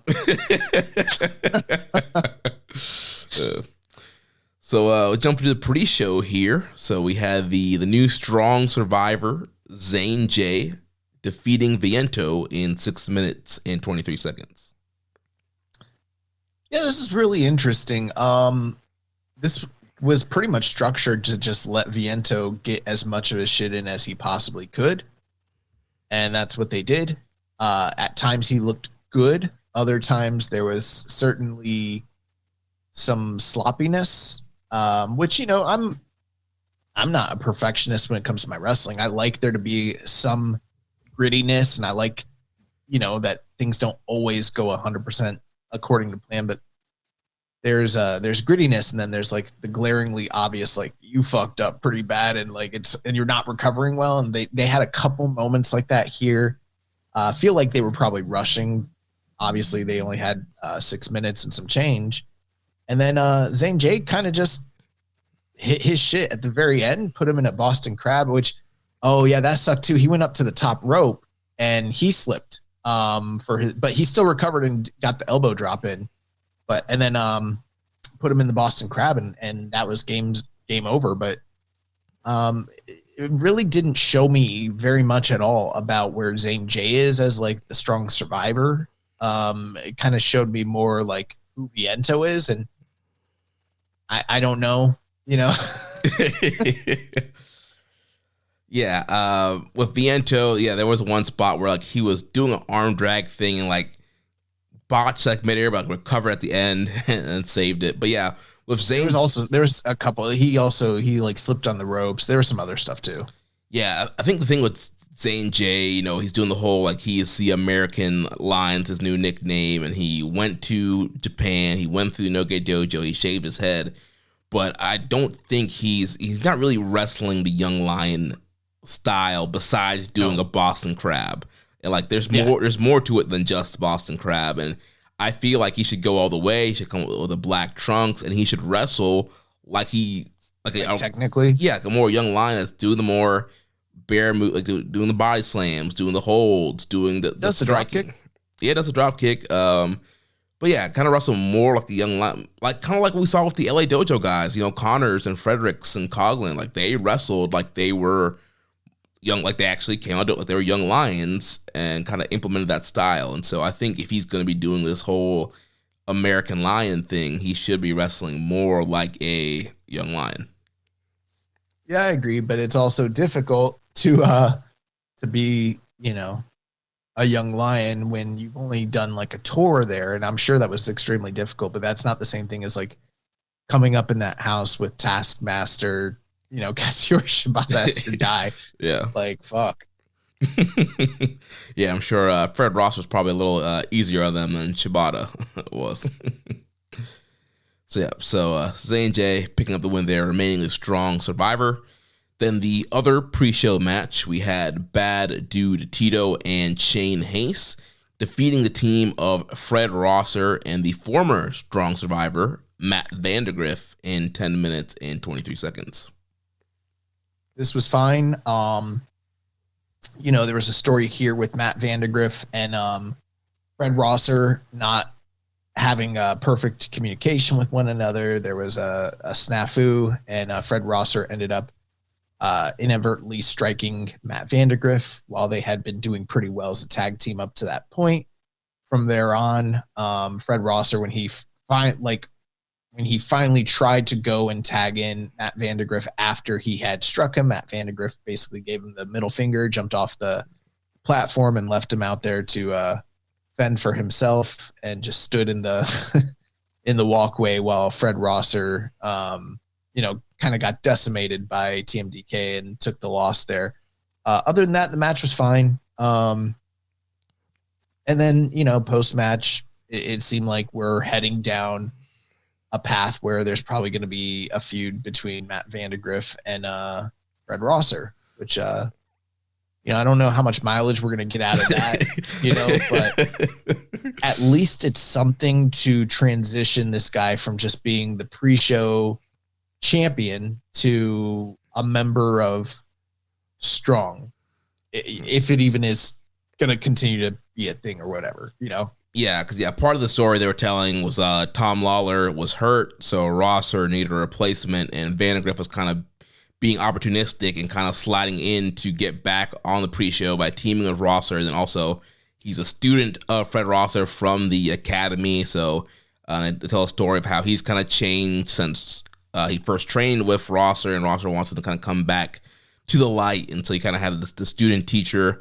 kind of story there as well. So yeah, I think that this will now break off into a more student versus teacher, and we'll probably get a Rosser Vandegrift match at Windy City Riot. Can't wait. Then we've gone to the main show, opened up with the NJPW Strong Openweight title match. We have the champion Gabe Kidd wrestling Tomohiro Ishii to a 30-minute time limit draw. I'm very torn on this match, kind of for a variety of reasons. On the one hand, they did the 30-minute draw. They worked really hard, and from a technical standpoint, it's hard to look at the match and say that it wasn't good or it wasn't entertaining or anything like that. It definitely was. But at the same time, there's a lot of things that just didn't work here on this night for me. And some of that falls on the crowd itself. Some of that falls on the workers not reading the crowd properly and learning how to adapt to get them back. You know what I mean? Mm-hmm. That's not to say that the crowd was 100% asleep on this match or anything, but we had really kind of perplexing reactions to the principles and to the action that was there. So like on the one hand, you've got Gabe Kidd coming out. Obviously, he's been a heel for a long time. He's a war dog, and everything like that. And so it would make sense why he would get negative reactions, especially in the States, where it seems to be with certain swaths of the fan base, like he just rubs people the wrong way and has kind of gotten under people's skin. All the same, he is coming off of that epic match with Kenny Omega, match of the year. It's going to be very difficult for anything to beat that. And he was really positioned as like a dark savior sort of figure within New Japan, like a bad guy that represents New Japan and that defends it, that sort of thing. And it's pretty clear that we're very likely on some sort of redemption trajectory where he's going to be potentially turning face. And the match was very much structured that way, you know. All the same, you got Ishii, who it's Ishii. Like Ishii was beloved at the height of New Japan's like golden era in the States, and since then has kind of continued to do tours for a variety of companies all throughout the country. His visibility is very high, and that's even been exasperated in recent times by, you know, the way that Tony Khan has, you know, introduced him to a national audience and used him regularly. So for whatever reason, this crowd just, they fucking hated Gabe Kidd. Like he came out and like, yeah, he's doing heel shtick, but not full on heel shtick. Like he's definitely toned it down and he's getting booed and everything like that. Then they start having the match, and the match is 100% structured so as to, there's no cheating. There's no underhanded tactics. Everything about this is two badass motherfuckers beating the shit out of each other and showing their fighting spirit and attempting to, you know, this was sort of like a real man's test a little bit for Gabe Kidd is what this was like intended to come across as. But the crowd just refused to respond to it that way. Like most of the time when Gabe was up, they would either, I don't even want to say boo, but they'd go quiet a lot of the time. There were certain groups of fans in the audience that would try to get the "this is awesome" or the "fight forever" chants going, but they never really caught on. Like it would always be like a small minority that would kind of just, they would dwindle and die out. But every time Ishii was on top, the crowd was crazy for it. And anytime there were strike exchanges between these guys, we got the boo yay sort of thing going on. And you know, the boos were for Gabe Kidd and the yays were for Ishii. And I felt like a little tiny bit, they might have turned some of the audience around by the end of the match, but it took like 30 minutes and the reactions were just not coinciding with what we were seeing between the ropes. I feel like if this match had happened in Japan, like in Korakuen Hall, the response would have been wildly different than what we saw on this night. And I thought it was bold of them to open the show with this match first off, because I sort of thought it could have closed the show potentially. And you know, they do the 30-minute draw, and I just felt like the crowd, and there are some things I didn't love about the match, honestly. I almost felt like the way they were working it in the beginning was so slow paced and kind of overly selling to where I thought both these guys might be banged up a little bit from the week before. And there is probably some plausibility to that, because even though they went the full 30 minutes, like it was mostly just strike exchanges. Like, yeah, there was a 4-minute chop exchange in the middle there. Yeah, and that did not get over the way that you would think that something like that would get over. Like with this crowd in San Jose, like it just did not connect. The same way, from what I understand, the last Jericho Ishii match, they did the same thing and it didn't connect. But the first time they did it, you know, around Thanksgiving time a couple of years ago, the crowd was fucking wild for it. So I don't know, the sensibilities. You and I, we've been to a show in California, and we were really surprised at how many non-Japanese wrestling fans were there that were clearly like the Bullet Club kind of holdover fans who mainly watch New Japan for the Bucks and Kenny, and their big thing is like they watch like TNA, they watch NXT, they watch WWE, maybe some AEW, but like they're not getting up in the middle of the night to watch Road to Power Struggle, or all right, yeah, they're not watching Fantastica Mania. And I almost wondered how many of those people in the audience had watched the Kenny Omega Gabe Kidd match prior to attending that show, because he just did not get the kind of response that I anticipated coming off of that show. Doesn't mean anything in the long run, but because you can't judge the entirety of like America just based on one regional show. But I was a little surprised, and I don't know. I thought the action in the match was very good, but I just did not think that the crowd reactions matched that. And for me, I am somebody that responds really strongly to crowd reactions. They can make or break a match for me. Yeah, I definitely do think, a crowd can ruin or enhance a match, but I do feel like a lot of the work they were doing here was really great, and they were running the Ishii Never playbook, lots of a big strike, like I mentioned, that 4-minute chop exchange. You had a big, both of them hitting big Germans and firing up and popping up. You had several one fall, near falls, fighting spirit moments. There was one odd moment where Gabe Kidd, like during the chop exchange, was like trying to go to the outside to do it, but Ishii was like, "Nah, you can come back in here." I kind of like that. Like he invited him to. He was having trouble with Ishii between the ropes, and he wanted him to come out to his world, which is like, let's play with, the guardrails and the posts and the weapons. And Ishii's just like, fuck that, come back in here and prove to me you're a man. Right, yeah, I ain't going out there. So that was kind of weird, but yeah, he went back in, and yes, Ishii hitting the big second rope superplex to Gabe was cool, and obviously big lariats, Gabe hitting a nasty brain buster, and then towards the end there, Ishii hit his brain buster, but time ran out, and they had the 30-minute time limit draw. And then post-match, they're still trying to throw strikes at each other, and Gabe Kidd got the mic and issued a challenge to Ishii for a 30-minute Iron Man match at Windy City Riot in Chicago. So I am looking forward to that match. That's a great addition to that show. And I think, like, on the one hand, we kind of saw something similar to this last year where it was Eddie and Gabe, and it was like they had the one match and it ended in a schmozz and it led to another match. And I don't necessarily love that they're following that same playbook. All the same, it is nice that there is some continuity with these strong shows, and these are two of the bigger stars, and it's definitely a match people are going to want to see.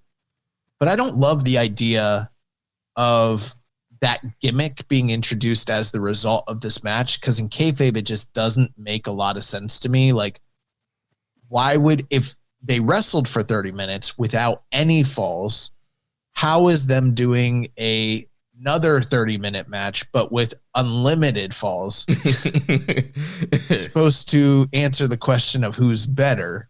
I don't think that the reason for why the match is happening equates. Like, it doesn't make sense. Right. You think they would have done a no time limit match, or maybe extended the time limit to 60 minutes, because clearly they need more time than just 30. Because then, the Iron Man psychology is, you get up all these falls, even though it's still the same time limit. So they're probably going to end up getting like more falls in the match, when in this match they couldn't get one fall in 30 minutes. So yeah, not the best stipulation coming off of this. And, maybe a last man standing. Like, I feel like there's other stipulations that you could have done that would have made more sense. But either way, it'll still be a great matchup, probably.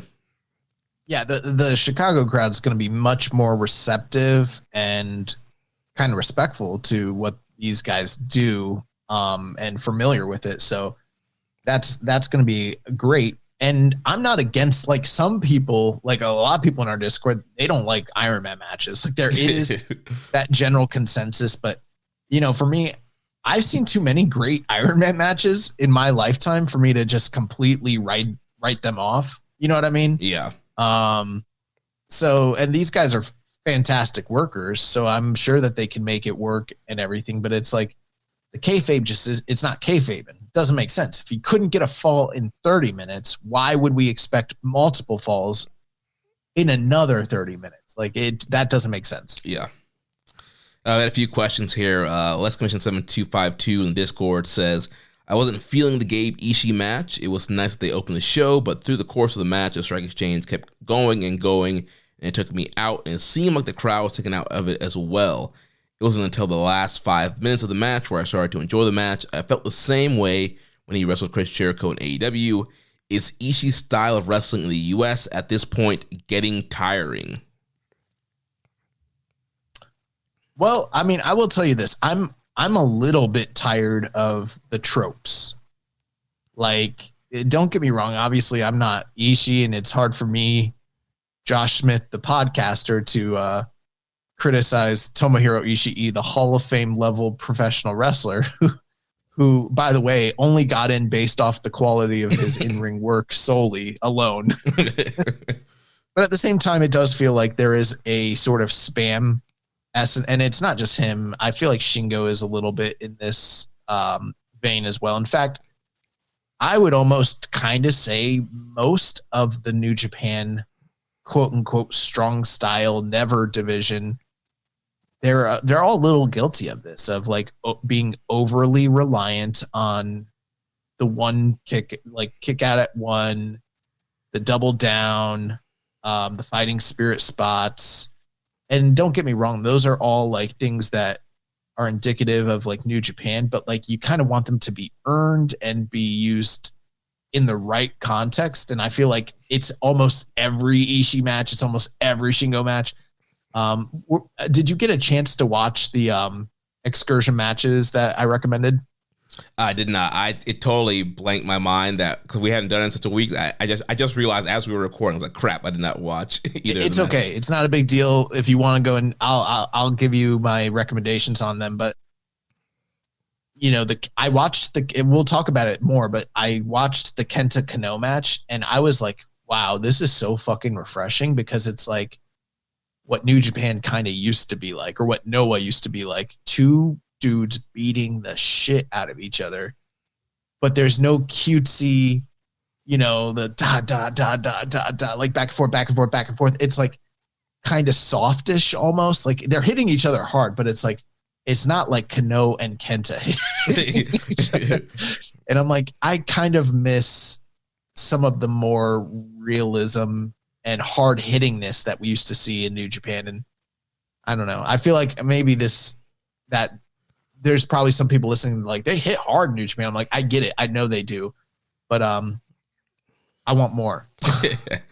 Yeah. Harder. I think the problem with Ishii in the US, I feel like it's just the fan base, especially with AEW. You know, I feel like they've lost a lot of the original fan base who were your diehard New Japan fans, who were big wrestling fans that knew about Tomohiro Ishii. And now when he's on AEW, like depending on the city, like he doesn't get big pops. There aren't people in this matches. They don't understand his kind of flow of matches. And so I think there's definitely a disconnect there with a lot of the current like AEW fan base when they watch him. And then for this show, I mean, again, with these California shows, it's not always your diehard New Japan fans. Like we mentioned, like it's a lot of your Bullet Club holdovers. There are guys that maybe they just go to that one New Japan show every year because it's been the same building. Yeah, it's been in the same building, you know, a couple years in a row now. It's like, oh, cool, yeah, New Japan's coming.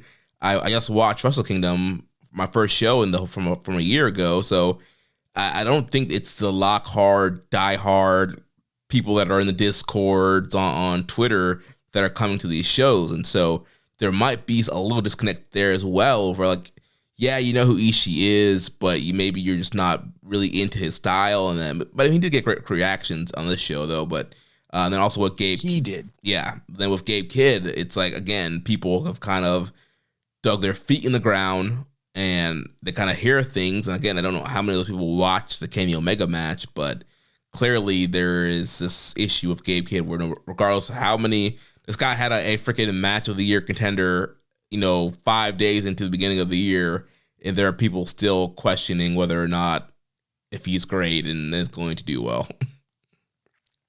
So. Yeah. Well, I guess, do we have other questions? No, that was it for that match. Okay. Yeah. It's still a great match. I was almost even a little torn just like at the end of it. Like, man, was that a great match? Was it not? I don't know. I felt like that one was almost hard to grade. And I was also kind of wondering, like, for our own internal stuff, I'm like, should I be thinking of that as a potential fight of the year candidate? And it's kind of hard to say no when you got a 4-minute chop exchange, but it also just kind of felt flat in a lot of ways for me, to where I was like, damn, I really think if this was anywhere else, this would just, and you know what? I'm also going to say this, so I don't have to belabor the point too much, but I felt like this crowd was down in a negative way for most of the show. Yeah. And kind of hurt a lot of my enjoyment of the show personally, even though I thought the show itself was very, like consistently good. Yeah. So following that, we had the NJPW Strong Openweight Tag Team title match. The newly dubbed World Class Wrecking Crew, Jarrell Nelson and Royce Isaacs, defeated Roppongi Revice, our good friend Rocky Romero, and Yo, 11 minutes and 21 seconds. I don't have a lot to say here, but I thought the match was very good.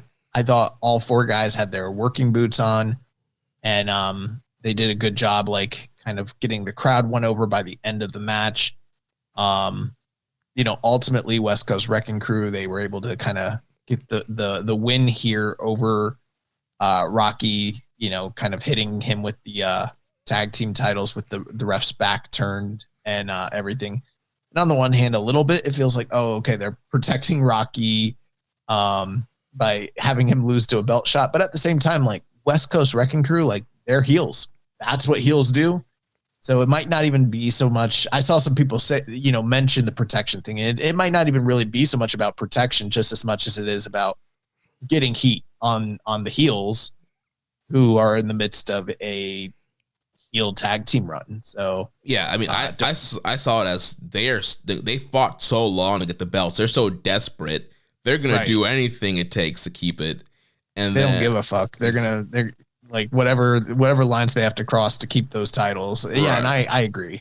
And then also too, I mean, Rocky and Yo are challenging Ichiban Sweet Boys next up for the junior tag title. So I think you still want to keep them credible going into that title challenge as well. Yeah, I was almost on the one hand, I was like, I didn't think they were going to win, but I was also like, aren't they challenging for the other belts here in a minute? Like, could we see a title change? And on the one hand, it'd be like, that's kind of disrespectful to World Class Wrecking Crew, but it's also kind of in line with how New Japan operates. Bro, I thought for a second that, yeah, maybe they're just gonna, you got your gold watch last month. Congratulations. You got your ring. That's it. And now, yeah, we're gonna drop these belts off. But no, yeah, they ended up they hit Rocky with the belt there, and got the pin. Did their Death Valley driver across the knees gimmick there and pin Rocky. That's a great move, by the way. Yeah, I don't know what they call it, but he Isaac sets the Death Valley onto Jarrell's knees. So a good double team finisher there onto Rocky, got the pin there. So Royce and Isaacs retained there. They did not set up any challengers for them, but Roppongi Revice, they're going to be going to Osaka next month to challenge Ichiban Sweet Boys. Then following that, we had the 8-woman tag team elimination match. We had the Empress Nexus Venus team of Hanako, Maika, and Mina teaming up with Viva Van to defeat Anna Jay, Azumi, Johnny Robbie, and Trish Adora. So I didn't realize that this was an elimination, like a New Japan elimination style match at all. So I'm in the middle of watching it live. And I don't remember who got eliminated first, but I was like, oh, like I think Hazuki got the pinfall, and I was like, oh shit, it's fucking over. That was quick. But then I see like Mina up on the top rope, and I was like, oh, she's gonna attack her after the belt. I was like, what the fuck? And then the match kept going. I was like, wait, what? And then people in the Discord are like, yeah, it's an elimination match.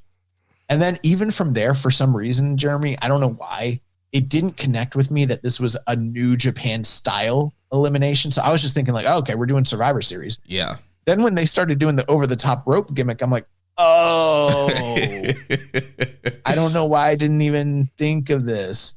I thought the match was fine. I thought the work was good. Some people clearly better than others.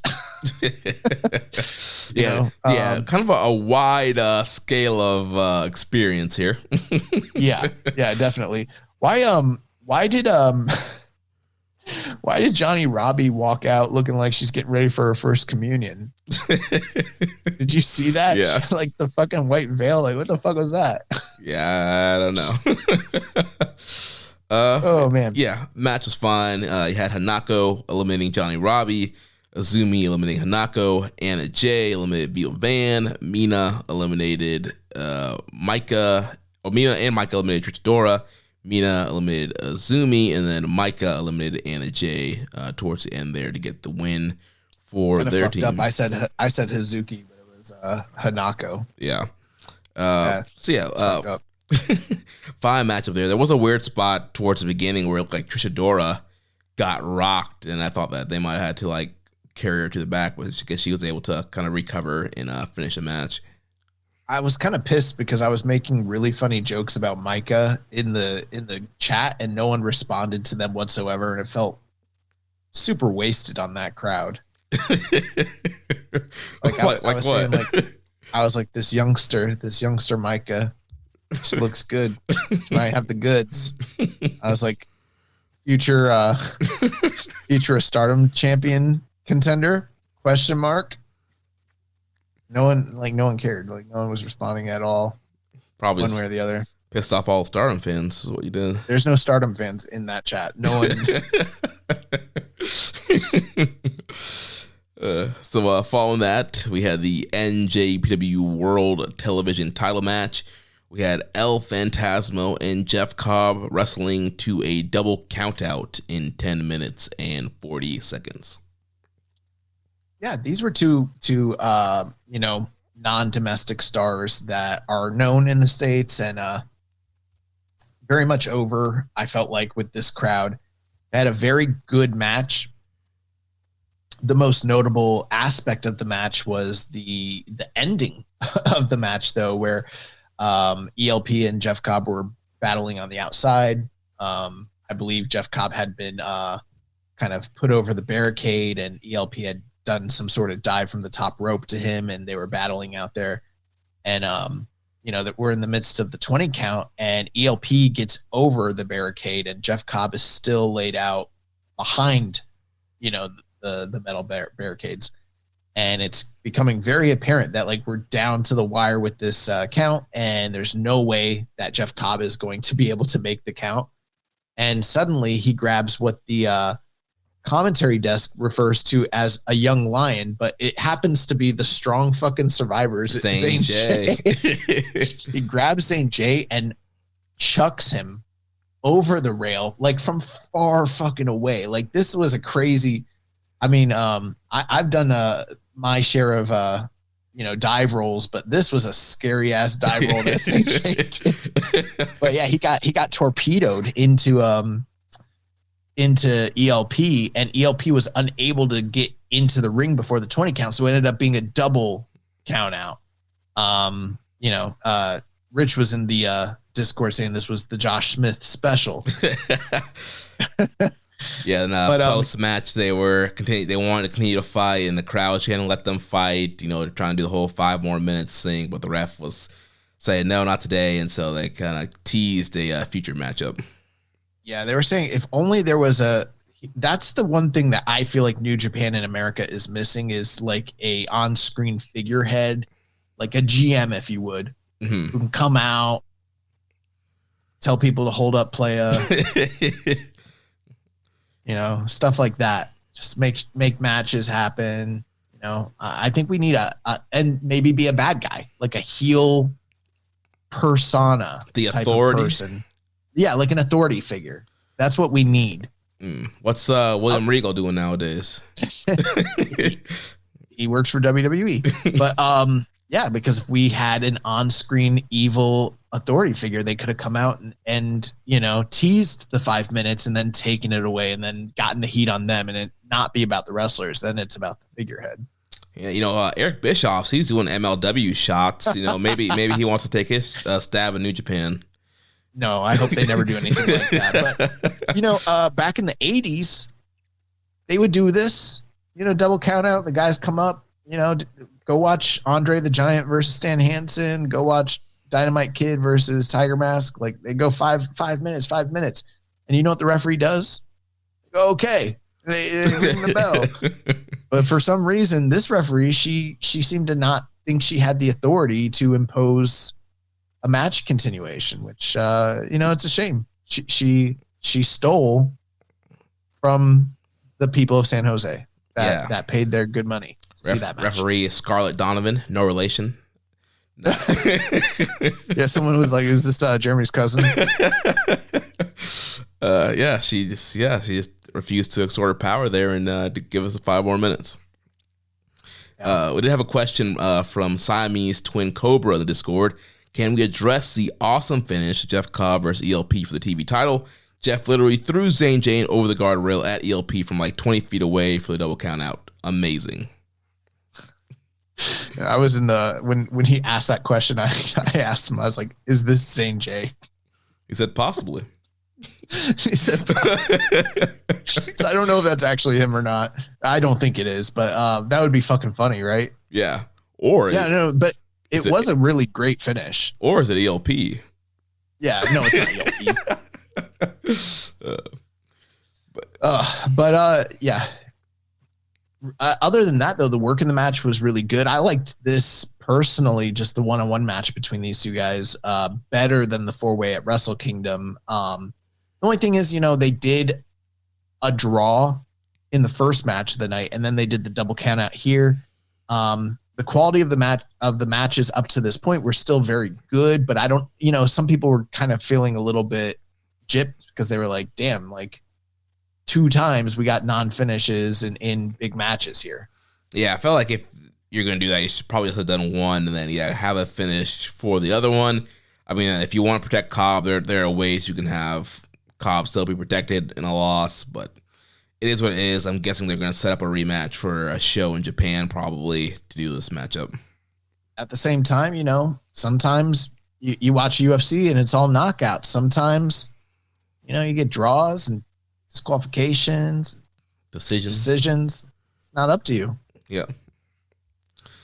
So then following that, we had the Sumie Sakai retirement match with Hiromu Takahashi, Mayu Iwatani, and Yuka Sakazaki defeating Evil, Sho, and Sumie Sakai in 14 minutes and 42 seconds. They had the great package in the beginning there, kind of detailing Sumie Sakai's career and her history in the United States and Ring of Honor. She was a great connection with New Japan and Ring of Honor. She housed Evil, Sho, and Yo during their American excursions in Ring of Honor, which is partly why Evil and Sho were part here. Also Hiromu, when he would come over to Ring of Honor as Kamatachi.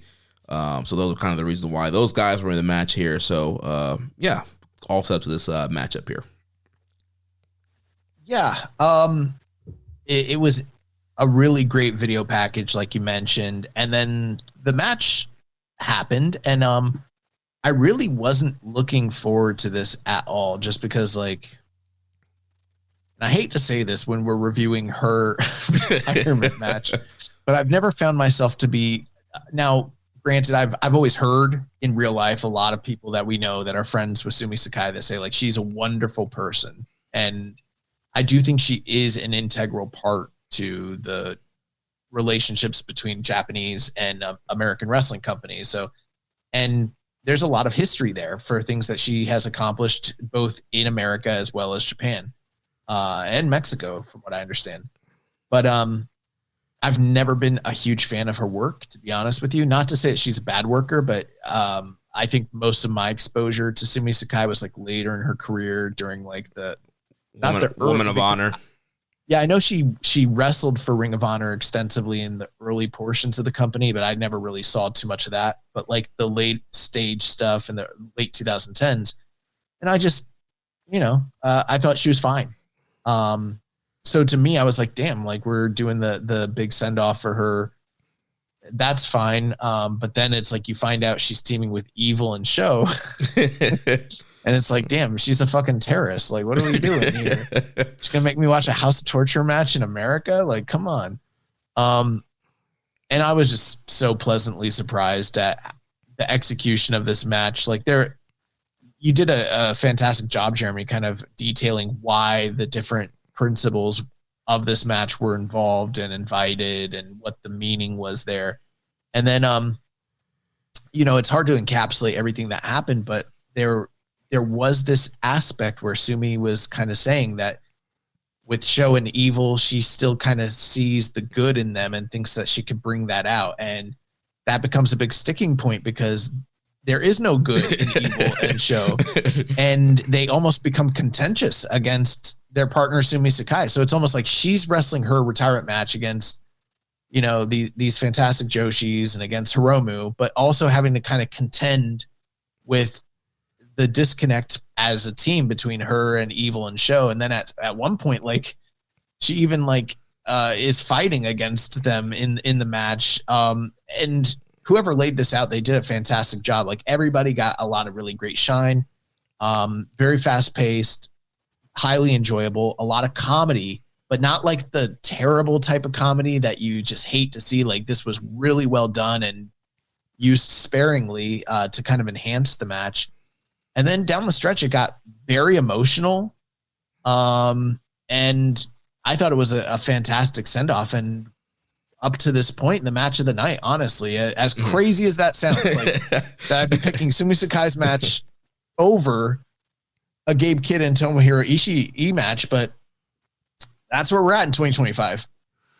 Yeah, I mean, the match was laid out very well. You had Evil didn't come out at first with Show and Sumie until he came out and attacked before the bell. Then you had a lot of great spots there with, Yuka and Mayu having to do like double teams to attack Show and Evil. They did double dives there. And so, I mean, and they're two great workers as well. So just throughout the match, some great stuff there. And then a lot of like lighthearted comedy spots between Sumie and Hiromu as well. And then, like you mentioned, there was one point where like Evil kind of got frustrated with Sumie trying to stop them from cheating. And so he started choking her out with a t-shirt. And then eventually you had Hiromu, Yuka, and Mayu kind of take all of them out. And then at the end, it was just kind of Sumie versus all three of them. And she's just trying to fight. She's hitting them all with forearm strikes, and they're all just kind of extending their arms, letting her attack. And she's trying so hard to hit all these forearms, but at that point she was gassed, and then they all hit some big moves on her. She did end up kicking out, and then they hit another round of big moves. Hiromu hits the time bomb. 1, 2, 3. Hiromu, Yuka, and Mayu get the big win there, and then they did a nice little emotional send-off towards the end there. They had people giving out flowers to Sumie Sakai, and Hiromu, Mayu, and Yuka all did a little farewell speech to Sumie Sakai, and you had a lot of the babyface roster around the ring, kind of banging the mats and kind of being out there to celebrate as well. So really heartfelt moment. Did a 10-bell salute for her as well, which is normally associated with a wrestler's death, but it was kind of great. But not in Japan. For retirements, they do the 10-bell salute for them there, which people in the Discord were like, damn, 10-bell salute for retirement is wild. Death of a career, I told them in the chat, I was like, this is exactly how Matt and the rest of Side Dojo reacted when I told them I wasn't going to be coming back to classes anymore. There was tears. There was tributes. Matt got me flowers. People were pounding the mat. I got a 10-bell salute. It was sick.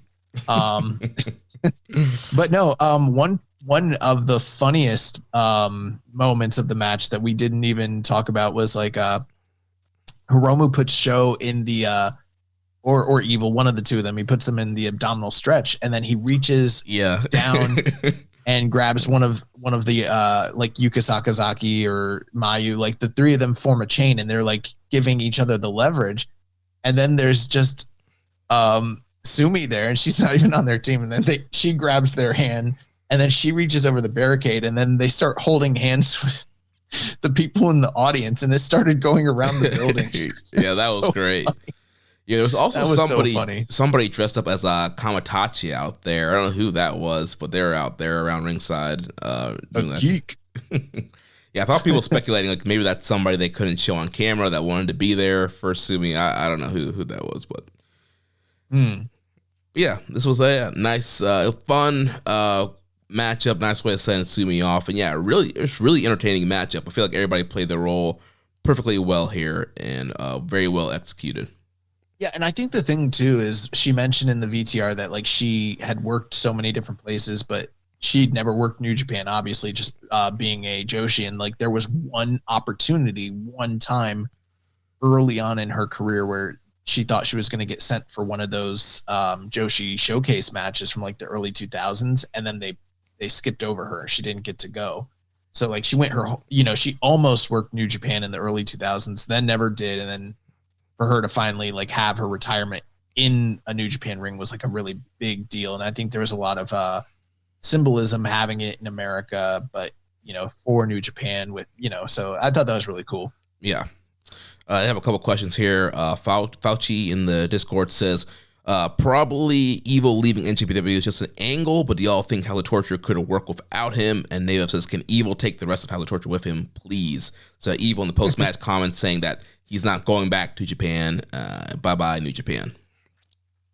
Yeah, I assume it's just a gimmick, although I wouldn't be mad if he left. I mean, it is contract season. And I've seen people saying like, oh, the House of Torture couldn't work without him, blah, blah, blah. We'll see how sad people really are when he leaves. Brother, let me tell you something. Not a tear will be shed for the exodus of Evil Watanabe from Shinihan. Like, yeah, there'll be a celebration. Oh man, send that man packing. I swear to God. And people are like, oh yeah, like Ren Narita can't fill his boots. Ren Narita can go. Like, listen, this dislike of Evil thing from me, it's not new. I didn't like Evil before the Bullet Club. 2017. Sure, he roll out a nice little banger here and there once or twice a year, but most of the time, mid. You know what? Ren Narita can go. Show can go. I bet you if those two guys didn't have the House of Torture shackles on them, I mean, Yujiro can fuck off. Who knows what's going to happen there? But like, those two guys have the goods. Evil has never had the goods. That's it. Like, case closed. I rest my case. Yeah. So if Evil's gone, adios. Thanks for the memories. We'll catch you up. See you down the road. If he took the rest of the Torture with him, that I wouldn't mind that either. So, but I'm sure it's just an angle, and he'll probably do some sneak attack in Japan and come back. He's gonna attack Tanahashi again. Like, this shit's not over. Oh my gosh. Yeah. Well, moving on to the next match, we had the Never Openweight title match. Konosuke Takeshita defeats Kushida in 15 minutes and 8 seconds to retain the Never title. I liked this match. I do feel like some of Kushida's like shtick is a little tiresome. Not just because it's like it's limb work, but it's the same limb work over and over again that we've been seeing for the greater part of a decade plus, and it hasn't shifted. I usually like when there's a wrinkle thrown in the mix to Kushida, but all at the same time, it made sense why he sort of needed to target a limb. He needed to find some sort of angle to even the playing field, because it's Konosuke Takeshita, a much bigger gentleman, athletically gifted and everything like that, big striker. And, I guess from a storyline standpoint, working the arm did make sense. I do feel like the work really picked up in the second half of the match, and it wound up being an enjoyable outing. But I felt a little sluggish about the first half of the match.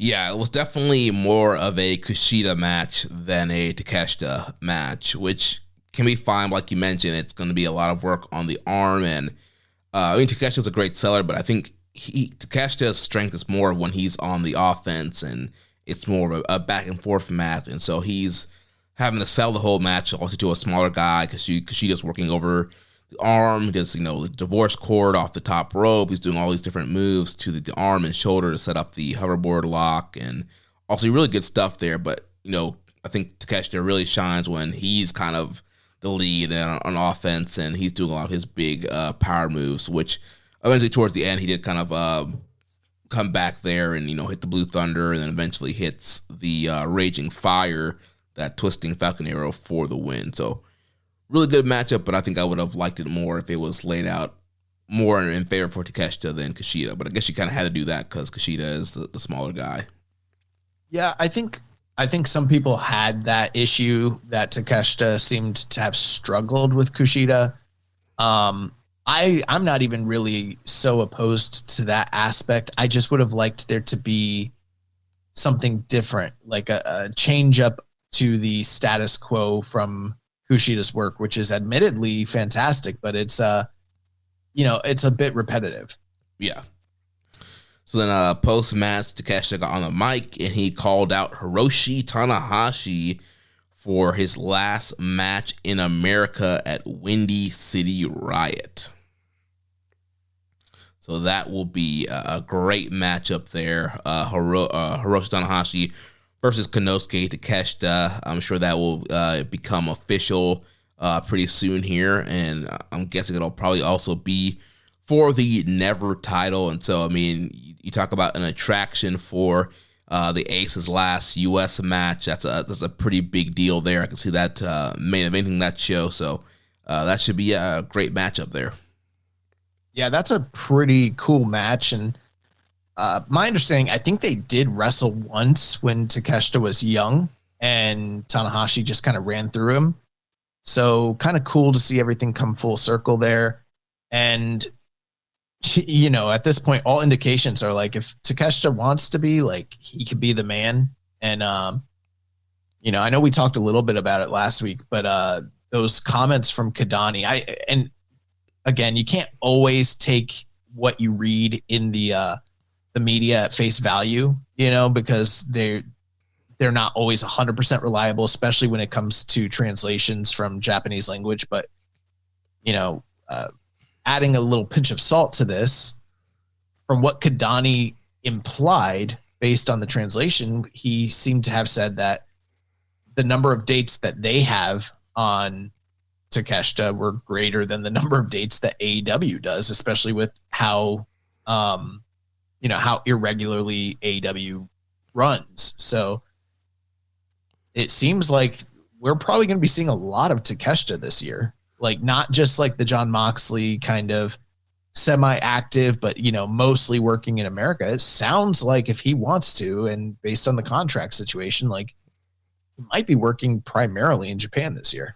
Yeah, it sounds like the 2019 Jon Moxley run we were supposed to get. Remember, he was like flying back to Japan like every weekend to be on tours and be on New Japan shows. And he was going to be doing a ton of New Japan in that 2019-2020 period before the pandemic. So I feel like it might be a run similar to that. He works a Dynamite and then goes and flies and does a tour, flies back, does a Collision. Like, it's going to be a pretty big schedule, also with DT on there as well. But but we've seen him have extensive periods of time where he's not on TV for AEW. You know what I mean?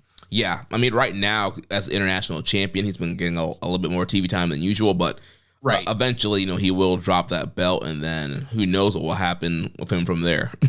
Like, I remember times when I was watching regularly, and I'd be like, a month would go by, and I'm like, where is Takeshita? Like.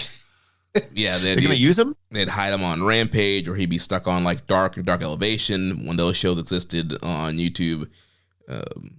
So like I said, the keys are pretty much in his hands. If he wants to be, the face of New Japan, it's gonna be on him, and so it's gonna be interesting. That match with him and Tanahashi sounds fucking awesome, and now I'm like, do I need to get on a plane?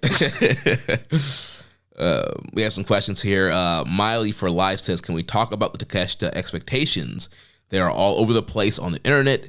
Some seem to believe that he's just an AEW guy eating NJPW lunch. Others, including me, expect him to transition into a top NJPW guy and become a heavyweight champion. I know this was talked about on the Wrestle Kingdom Wrestle Dynasty review a bit, but he's just had another good match, and the momentum continues. Yeah, I mean, I'm not totally sure what did they mean by eating New Japan's lunch? I don't know. Maybe it's just an AEW guy that's kind of, I don't know, taking up New Japan space and airtime. Maybe people are down on a quote unquote AEW guy having a New Japan title. After we've seen a lot of those failed kind of title runs over the years, so maybe that's kind of what they're talking about. Yeah, I don't know, but I mean, I don't know what I can and can't say. All indications seem to point to the idea that he wants to be here and he's going to be active and involved. And it has nothing to do with AEW.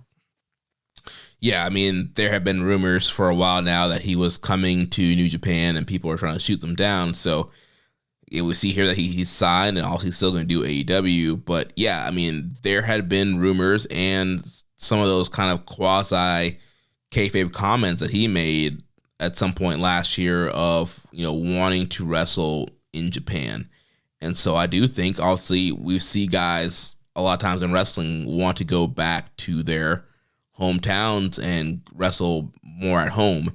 And so it wouldn't surprise me at all if Takeshita wanted to, move back to Japan, wrestle more in Japan. And so as far as expectations, I mean, I think we're going to get some great matches. I mean, I think starting him off with the Never title is a good spot for him.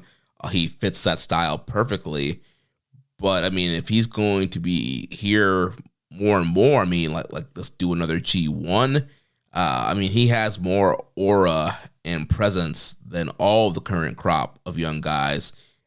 So if it was me, and we're going to have him for a while, I mean, I'd definitely find a way to get him in that world title picture.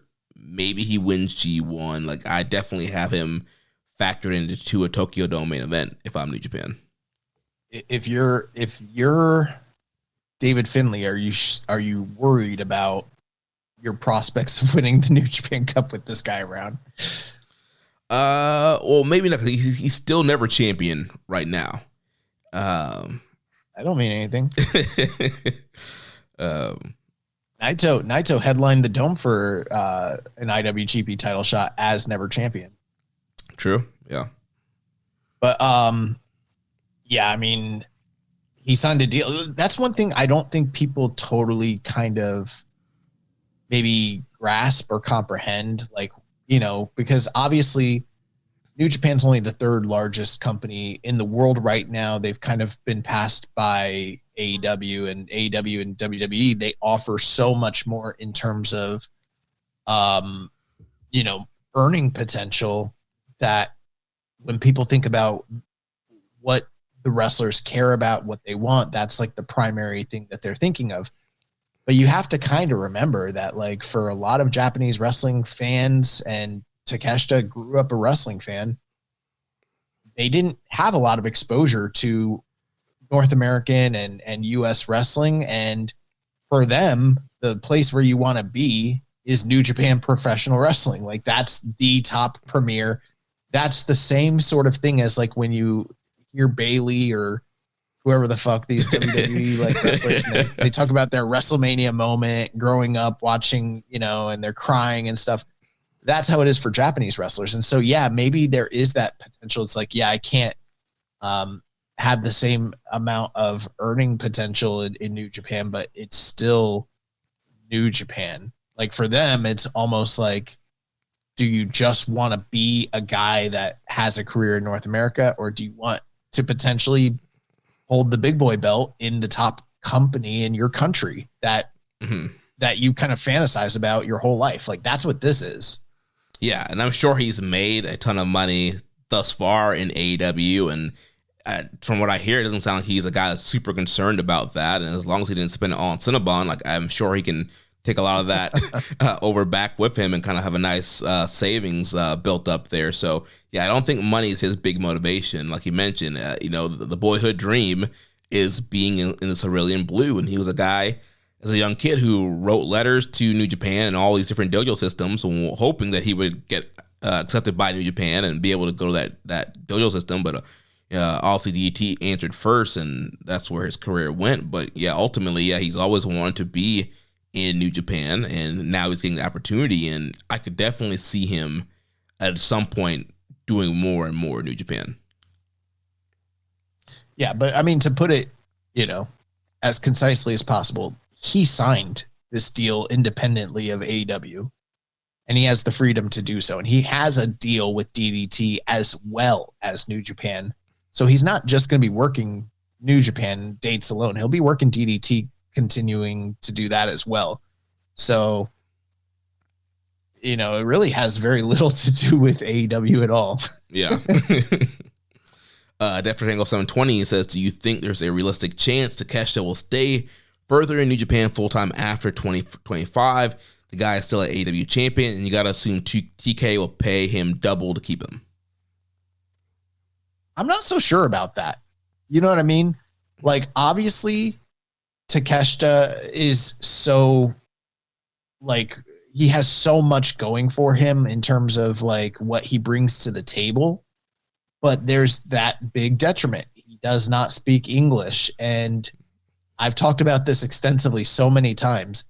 AEW, as well as WWE, let's, not get it twisted, but these major North American companies, they just really struggle to promote anybody that doesn't speak English in a major way.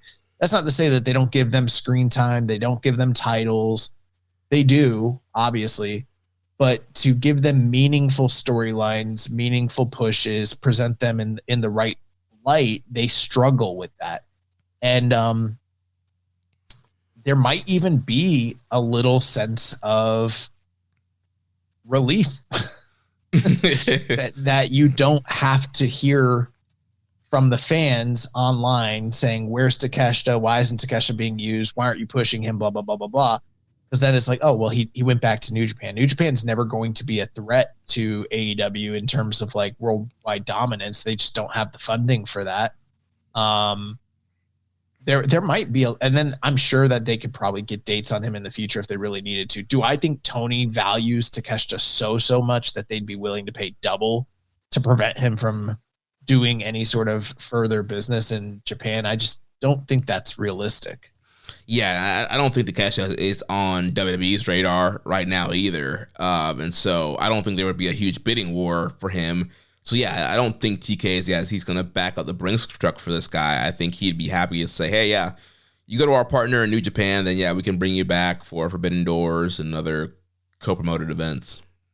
And I mean, when Tony signed Takeshita, really what he wanted was Okada. And he has Okada now. Yeah. And it's not going to be, I know this sounds kind of insensitive and racist sort of stuff, but like, this is how they think in the wrestling industry. They're kind of like, we already got one. Right. Why we need, we don't need two Asian guys. Like, we've got the one we want to promote, So it's already hard to find enough meaningful, say what you will about the shit that Chris Charlton said and how unprofessional it may or may not have been. But when he said that they paid millions to this guy to be a meme wrestler, like, that's true. They haven't been able to figure out what the fuck they want to do with Okada. He won the C2. Yeah, he's got a belt, but like, in terms of promotion and stuff, like, he just exists in his own world. There's nothing going on there. Yeah. Let's go to 7252 says Kushida put up a great performance against Takeshita. I believe that he still will be participating in the junior heavyweight division like Hiromu. Do you think he will get more heavyweight opportunities? I wouldn't be opposed to it, but I don't know if, we've always talked about it's really a height thing more so than anything else. Like, if you're under a certain threshold and you can't bulk up to a certain size, like if you don't have the frame of an Ishii or a Shingo and you're under a certain height threshold, like, it's hard for them to see you as anything other than a junior. Yeah, I mean, obviously that was the whole reason why he left several years ago and not getting those heavyweight opportunities. And so, I mean, maybe some more like never stuff like we saw here, but I don't know if he'll ever get the full on bump to heavyweight. Then Discord Daddy says, how should NJPW maximize business attention and marketing having the tag belt on the Bucks and the Never title on Takeshita? That's a great question. I guess I hadn't thought of it. Like, on the one hand, it's like you have these guys from the outside and you want to assume that there's some level of attraction. What level of attraction they actually are, I'm not entirely sure. But you want to present them properly. All the same, you don't want to overdo it in a way that negates the stars that you are currently building and the stars that you are currently promoting. You don't want it to basically come across like, hey, these are the guys that left, or this is the guy that's from the outside and they're something special and all the guys we have here are not. So you kind of have to find that happy balance between promoting them properly, making sure that they're integrated into your plans. And then at the same time, I'm not sure how many dates they have on the Bucks. We know for sure that they've got the one date with Hiromu and Naito.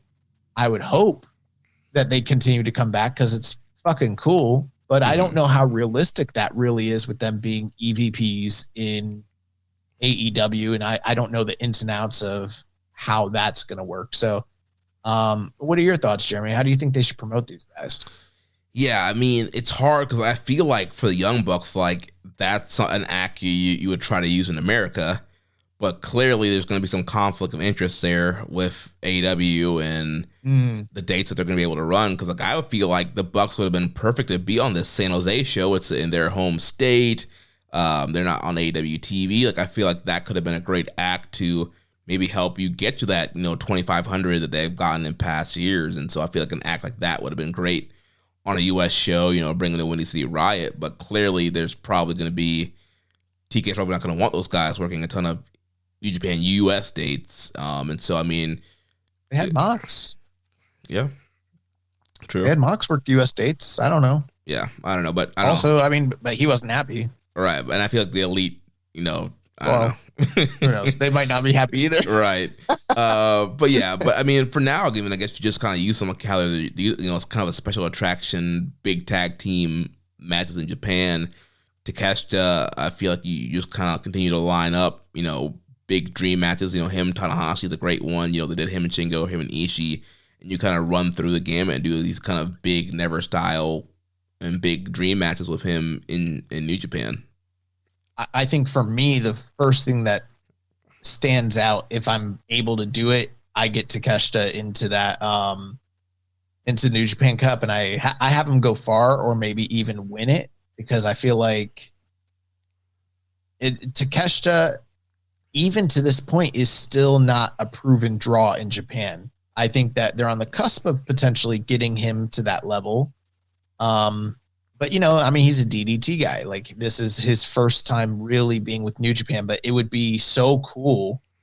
I mean, just imagine, like, him and Sabre for the title, at Sumo Sakura Hall. Genesis. Sakura Genesis. That sounds sick. So, I guess the big question is, now that he's got, and it's always the conundrum they find themselves in, is when you have a double champion from two different companies, how do we go about getting these belts off of this guy, and how is it going to work with the politics? Because even though he's working, he signed with New Japan and everything, like, Tony's still a business partner. There's still got to be like a go ahead and a say so, and he, it's still his international champion. So it's going to be interesting to see how they taper all that stuff off too. Yeah, and Kenny is rolling into a feud again with the Don Callis family, and now there's some rumors that potentially maybe we get Omega Takeshita again in this run, and maybe Omega lifts the international title off of him. So yeah, it'll be interesting to see who ends up beating him for these belts and what you do. But yeah, I mean, a Sabre-esque New Japan Cup run for Takeshita would be a great run for him, and I think a great way to elevate him. One last thing, and it's not super creative, but just because they teased it already, I do think they should get around to doing that Kenny Tanahashi Young Bucks match if they have the time and the dates to do it. Yeah. So moving on to the semi-main event, we had a non-title match with the IWGP World Heavyweight Champion Zack Sabre Jr. defeating Hechicero in 23 minutes and 43 seconds. I'm a little like kind of confused, like why we didn't just have it be for the title, you know? Mm-hmm. Because on the one hand, you could argue, you could say, well, you know, Hechicero's not in our company, so he hasn't like earned a title shot. But then it's like, he just fucking defended against Ricochet in the Dome. Right. Ricochet hasn't worked here for years. Like, I mean, last year Moxley defended it against Hobbs on Dynamite. right. And then the other argument would be like, well, because it's a non-title match, the plausibility that Hechicero could potentially win goes up higher. And there's probably some truth to that, but at the same time, like, let's not kid ourselves. The IWGP World Heavyweight Champion is not, who just won back-to-back in the Tokyo Dome, is not losing to CMLL standout Hechicero in the San on a Jose New Japan Civic. show. Yeah, like, it's just not happening. Like, it doesn't matter.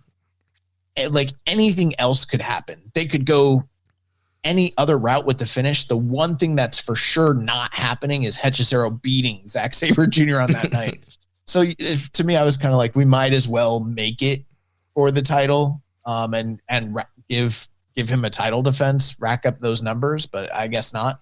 The match itself, again, I think that this echoes some of my sentiments about, and not quite as severe, but like that first match of the night. I do think the crowd was more into this than the Kid Ishii match, but I also felt like they were not necessarily sure what they were looking at. And the work was fantastic. But if you notice, we went from doing a Yave Classic in Mexico that just like the roof blew off the place. The people were going crazy.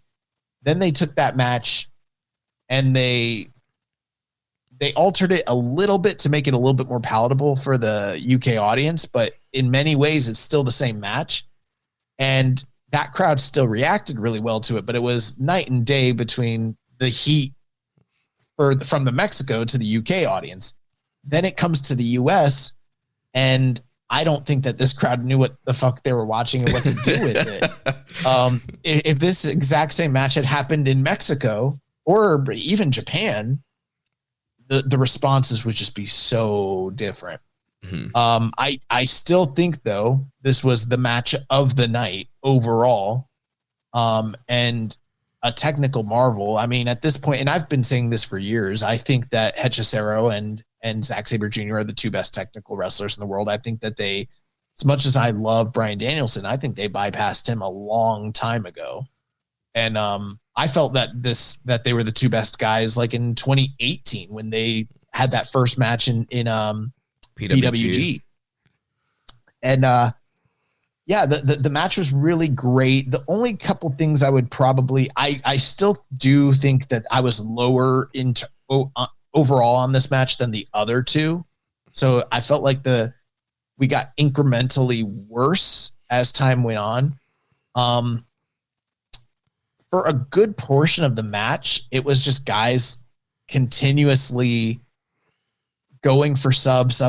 Like they were just constantly going for the sub. And the way they were transitioning, the way that they were selling, that stuff was all fantastic. But you know how they say the grapple fuck sort of thing? Mm-hmm. And I don't always love that, but like this did kind of start to verge into masturbatory, like grapple fuck, like where they're grappling for grappling's sake, and it's getting a little too cutesy and maybe not as rooted in the idea of trying to win the match as much as it is technical exchanges, which I felt like the other matches had less of that. Like, even though there's a lot of transitions, it was always, I'm trying to win. And it was pretty deep in the match before we got the first real tease of any sort of finish, like where someone went for a pinfall or there was any submission that someone could plausibly have tapped out from. Because a lot of these subs, they weren't really affecting one another. The match did pick up down the end. They did start to go into the strike exchanges too. Good slaps, good intensity, some top rope stuff. And then ultimately it came down to pinning exchanges back and forth until Zach was able to finally pin Hechicero and kind of beat him very definitively. But I thought the first half, as good as these guys are on the mat with one another, it didn't have the same gravity the first two matches did. And the crowd, more so than anything, the crowd overall, their lack of response to what they were seeing brought the overall like vibes of the match down for me. Yeah, the first part of the match, it was kind of, I don't know, it was kind of just like like you mentioned, it's kind of a standard kind of a grapple for grapple's sake. And like, also, yeah, they were kind of trying to target body parts, but I don't know, it just didn't feel as intentional as some of their other matches were. It's like we're just kind of like doing this thing that we're known for kind of thing. And then we started picking up towards the end there where they're doing more kind of exchanges, and Zach hits the Pele to the shoulder, and there's a Zach driver, and he went to the cross arm breaker because, you know, Zach's whole thing when he faces guys like Hechicero or Brian, he wants to either tap them out or use some kind of Tekker pinfall to get them. So even though he hit the Zach driver, he went to the cross arm breaker, he went to try and tap him out. And he had some more exchanges there until Zach was able to get that European clutch there towards the end to get the win. So yes, I mean, overall it was, you know, hard hitting, you know, lots of great holes, very, you know, entertaining matchup. But compared to, like you mentioned, the Rev Pro match, the CMLL match, it just did not hit quite the same heights as those matches. All the same, I'm still high on it. I'd go 4.25, which is ultimately a very great match, you know? Yeah. But again, I thought the crowd brought this down for me. Yeah, I think there was a little bit of lack of intensity from both those guys as well. And I don't know if it's Zach's, you know, beat up from January 4th and 5th. And Hechicero just had that pretty incredible match with Blue Panther like the night before in CMLL, or maybe I think that's the date. I don't know, but you know, I saw people raving about that one. I saw Blue Panther. He almost bit it. Like he did a dive to the outside. He fucking hit the top rope and he came straight down. It was scary. Yikes. But yeah, I mean, yeah, these guys are very active. So who knows, you know, what all was entailed there with, like, who knows, jet lag and ring wear. But and plus I think there wasn't a lot of big stakes to the match. You know, obviously the first two are kind of like dream matches, but all right, this is the third one. Like, what are the stakes? Like, what are they fighting for? Yeah, make it a title match or make it something to where there's a little bit more than just a technical dream match, where it's now the fourth time that we're seeing this. I also thought that this match really should have main evented regardless. And I know maybe that's counterintuitive to me, like always trying to promote juniors, but you know, it's your world heavyweight champion. Yeah. He probably should have gone on last, and it probably should have been a title match. Yeah. Les Commission 7252 says, Zach and Hechicero stole the show. If I knew that they were going to have this great of a match, I would have wished they could have saved it until Fantastica Mania with the IWGP World Heavyweight Championship on the line. Do we see Zach working the Fantastica Mania tour? I don't know if he'll work the tour. Just, who knows? You never know what that lineup's going to look like. But I would love to see him wrestle. I mean, I'm always down for these guys to wrestle one another. Like, criticisms aside, and I mean, like, yeah, we went in on this match a little bit. The match is excellent. These are like the two best technical guys, like not just now, but like ever. Like they're in that conversation. You know, they're up there with like your Billy Robinsons and, you know, your Negro Casas and you know, Bret Hart. Oh, that they're of that ilk. Yeah, very special. So. Yeah. And that takes us to the main event of the evening. We had the IWGP Junior Heavyweight title match. El Desperado retains V1 on this reign by defeating the Bone Soldier, Taiji Ishimori, in 20 minutes and 44 seconds. I fell asleep twice watching this match. I have never been a huge fan of the Taiji Ishimori Desperado match in general. I am a little surprised at how well it did in our awards this year. Although the match was objectively really great, I thought that this was levels beneath that. And if I'm a little bit tired of the Kushida arm work, I'm just done with the Ishimori shoulder and arm work. Like his is, especially when he's not motivated to really, really go out there, that's when it's like wash, rinse, repeat to the nth degree. And I'm sure some people probably like this match and it had its moments, but this one just did not capture me whatsoever. The crowd was definitely behind it though. So, Desperado's very over. Ishimori's popular. So I could see why this might have gone on last, and it's a boost for the juniors, and it's a solid first title defense for Desperado. But this one, I don't know, man. It just did not capture me like I thought it should. I mean, I thought it was very good. I don't think it was good as their Dominion main event, but I mean, also I think these guys know each other very well, and clearly it wasn't. They didn't give the Dominion level effort, but I mean, I still thought it was a decent main event for this show. Also, like you mentioned, all centered around Ishimori trying to work on the arm and shoulder of Desperado to get the bone locked in, and then Despy looking for the Pinche Loco numero dos. Several times throughout the match, you had Ishimori getting Despy locked into the bone lock and him having to escape and get out of it. Eventually, he was able to escape and hit the J Driller and then the spinning Pinche Loco to get the win there. Yeah, so big win. I liked his promo in English to send the crowd home happy. And, I thought that overall, this was a very enjoyable show. I think from a consistency standpoint, this was the best 2025 show that we've had so far. But it obviously just didn't have the high highs of like the Wrestle Dynasty show. And it didn't have the type of crowd response and high level production and the big stage that a Wrestle Kingdom kind of provides you. And I did feel like the crowd overall on the night did hurt the show for me somewhat, but on paper, when you go back and you look at the flow of the show and how consistently good it was, this was one of the better strong offerings in a while, and probably an easy early front runner for, a show of the year contender, at least for nomination sake. Yeah, I think another thing that hurt a little bit is there weren't really any angles. Like, they have been loading up these US shows with a lot of like big angles, a lot of stuff that would carry you over either to Japan or the next US show. And yeah, we did get, the Iron Man set up and catch the challenging Tanahashi, but I feel like we've seen a lot more like people like jumping out. Last year, he had Jack Perry attacking Umino, and then we've seen other Young Bucks show up, and I feel like they've done a lot more kind of surprise angles, and there weren't a ton of that on this one. Yeah, that's a good point. We have two questions from this the main event. Auto45 says, where could the junior championship scene possibly go from here? It seems like it's going to be in a rough spot for a bit.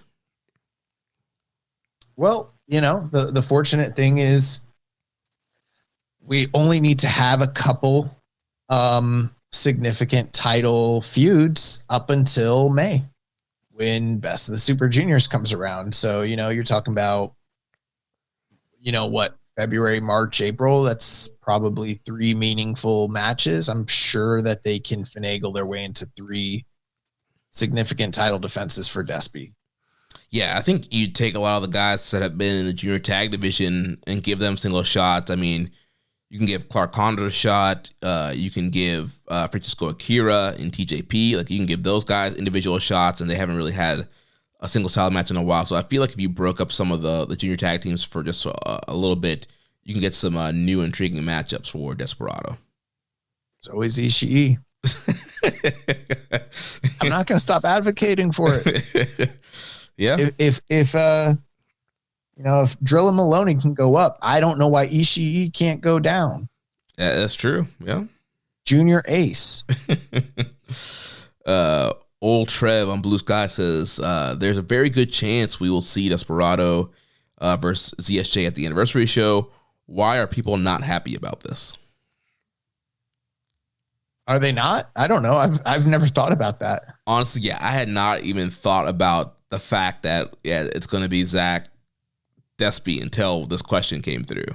But yeah, I mean, it should be a great match. I haven't really seen anybody talk about it at all. Maybe that's their point. Like, why aren't people maybe more excited about the potential of this matchup? Yeah, I'm trying to remember, like, if we've seen Zach and Desperado wrestle singles, and if we have, I don't really recall. But I mean, they spent so many years together in Suzuki-gun, it seems highly unlikely that they ever did. But yeah, I mean, there was the one Suzuki-gun like farewell match, but I can't remember. I just mean a singles effort, Yeah. Desperado's never done G1. It is possible, I guess, maybe during like the pandemic days, there's something I'm not remembering, but it just seems, I don't think they've ever wrestled singles, or if they have, it wasn't notable. So yeah, I think that'd be a great match. And, Despy's basically heavyweight anyways. Right. I think it would be a great way to start transitioning him to heavyweight and get him out of that junior division, because he is pretty thick, and I don't know how much longer that he can be considered. If Despy can be a junior, Ishii can be a junior. Okay. That's my second point. Yeah, I don't think they've ever had a singles match. I think the closest thing they've had, at least recently, they had that tag match at Historic Crossover, Mike and Zach versus Starlight Kid and Desperado, and then they might have been on opposite sides for that Suzuki-gun farewell match. So yeah. Moving on, next question here from Rambo and Slam Pig. Does after the Tokyo Dome weekend and Battle in the Valley, what is your feeling about the direction and overall momentum of New Japan in early 2025? Are you feeling optimistic about where things stand? Is there anything in particular you're excited about for the first part of this new year? I feel mixed because there are still some glaring issues, but there are things to be positive about with the company. So, you're not going to hear me doing the J-cast, we're so back, sort of thing, because we're not quite back. And I don't know if we ever will be in that same, regard as how we were in the 2010s. But,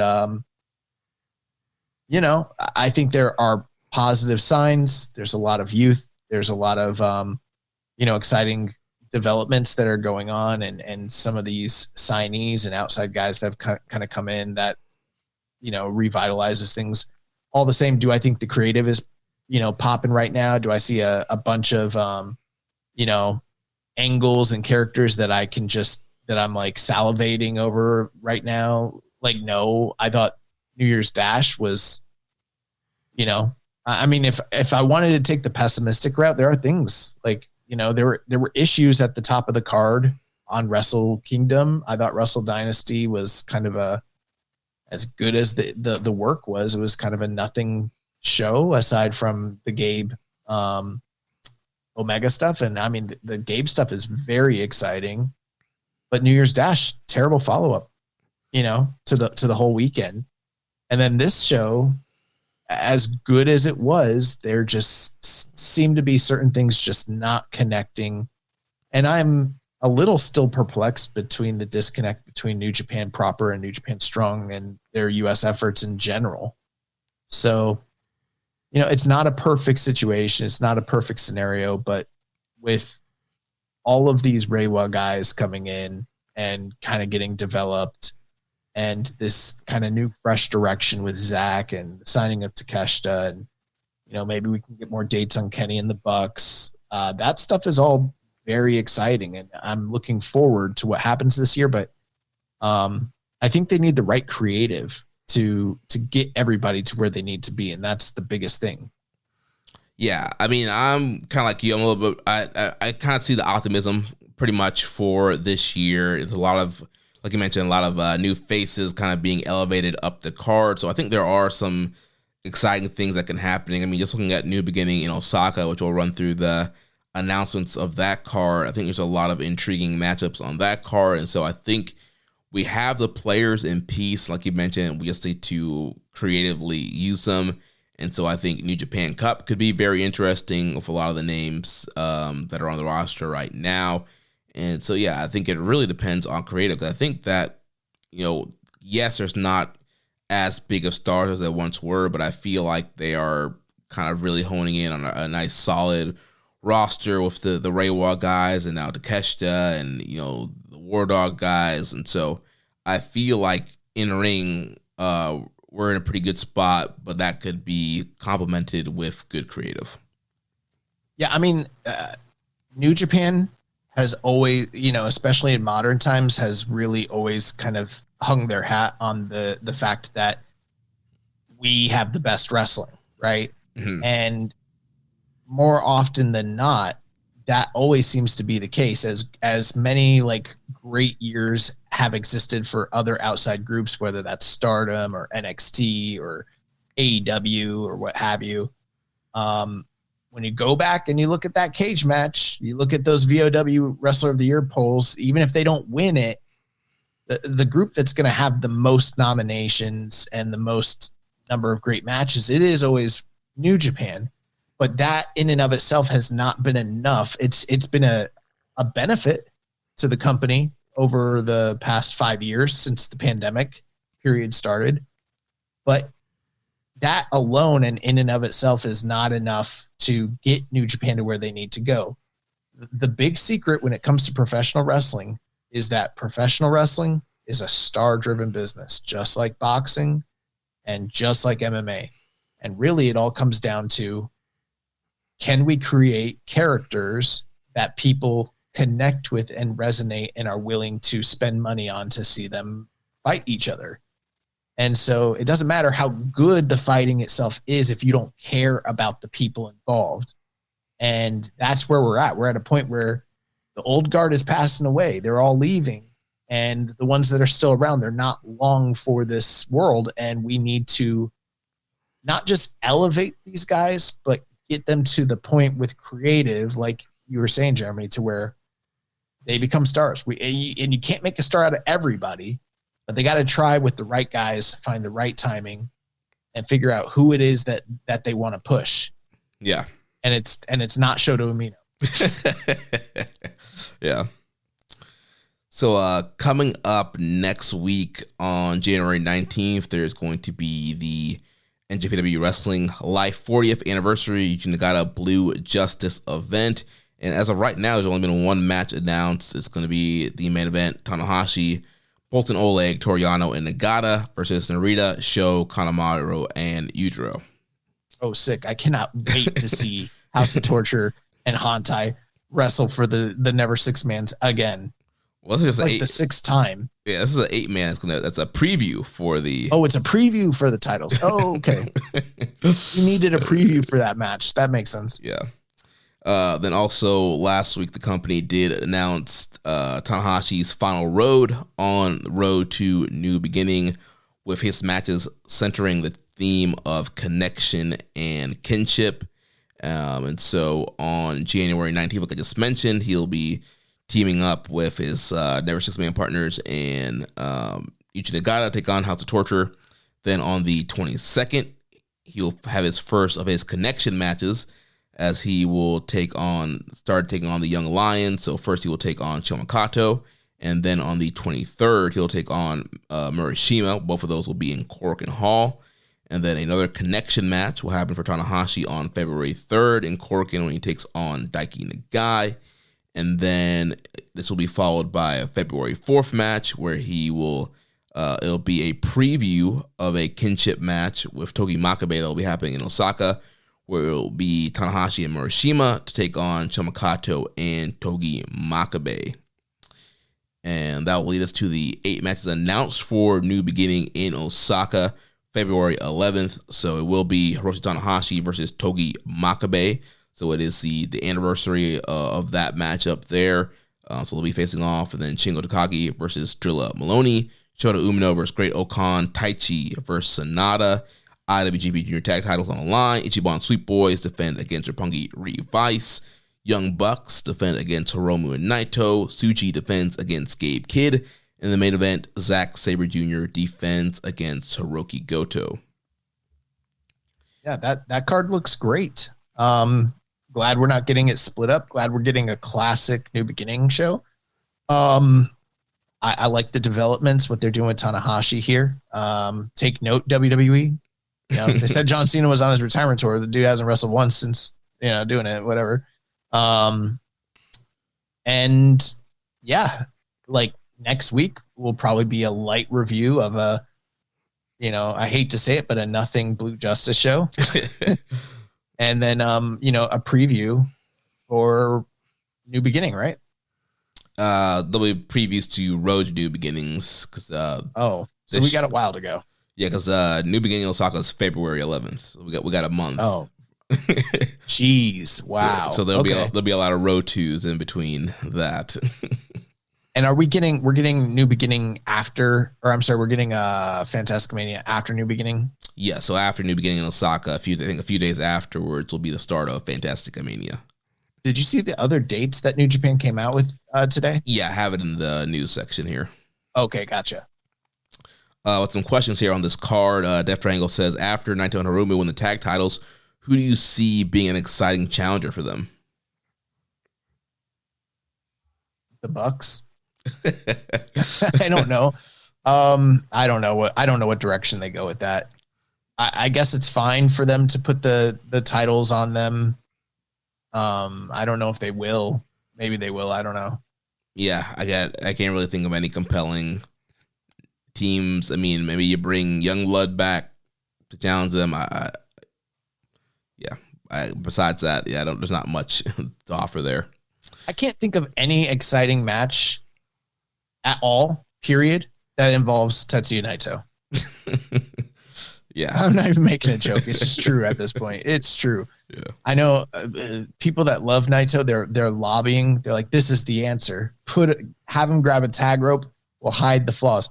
Now the flaws are evident. The tag rope was 2 years ago. We're past that point. Yeah. He also asked, do you think Goto has a higher chance of winning the world title now since there's no one else in his way? Yeah, I do. I don't think that I don't think it's going to happen, but it's possible. There are times where you just kind of you read those tea leaves and you're like, it could happen, if they really want to do it here. And, you look at all the other times he's challenged, and plenty of those times you knew right away that Goto's not winning. But this seems like one where they could do it. If they really want to pull the trigger and do something different and exciting, they could do it. No reason not to. Yeah. Like I said, there's a lot. The floor is kind of open now. And so if they're going to do it, here's a chance. So we'll see what happens there. He also asked, do you think Shota could use a mini excursion in another pro promotion? It doesn't seem to be a good idea to have him go to another excursion in another country. Something in state where he can try new things and his character would be helpful. Nope. I think what you do is you just demote him. We tried him. He failed. He's failed many times. That's it.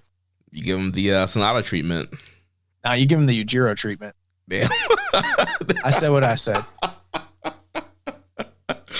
Oh, man. He also asked, with Drilla moving up into heavyweight and the War Dogs having 5 heavyweights in the group, do you think Gabe or someone else will be kicked out? Yeah, that's what it's looking like. Yeah, I don't think Gabe is long for the War Dogs. His last question here, do you think Gabe or Tsuji will be the generational feud this era will need to further the promotion? Not necessarily. I think it's one of many different feuds that could be taking place. I mean, when you look back at like the eras of the new generation Musketeers, there were a lot of different players, a lot of different guys that all kind of encompass that time period, that 5 to 10 year period where, you had Naito, you had Nakamura, you had Tanahashi, you had Makabe, Shibata, a variety of other people. I mean, and then, some of the old guard, Nagata and Tenzan, stuff like that, they were in the mix. So yeah, no, I don't necessarily. Could it be a really meaningful rivalry that elevates things? Absolutely. And I'm really looking forward to that match. But I think it's a little too early to just say, like, this is the one, this is going to define the company. I don't know that that's the case. Yeah, I mean, they did get some great reactions at New Year Dash when they kind of had the face-off and tease the title match. So it definitely seemed like the crowd is really invested in both of those guys. And so, yeah, I think it will end up being a great match, and it could be a great rivalry this year. But, yeah, I don't know if it's big enough for it where it's going to change the whole trajectory of the company. I think you need both those guys to get hot along with other guys and have multiple feuds to kind of help elevate the company. And then last question 7252 asks, by using the Bret Hart rating system, what rating would you give Shota Umino?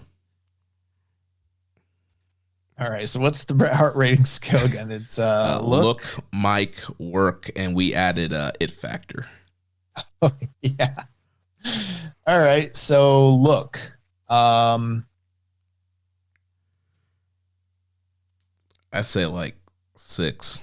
I was gonna say like 6, 6.5, 6. You Yeah. can go 6.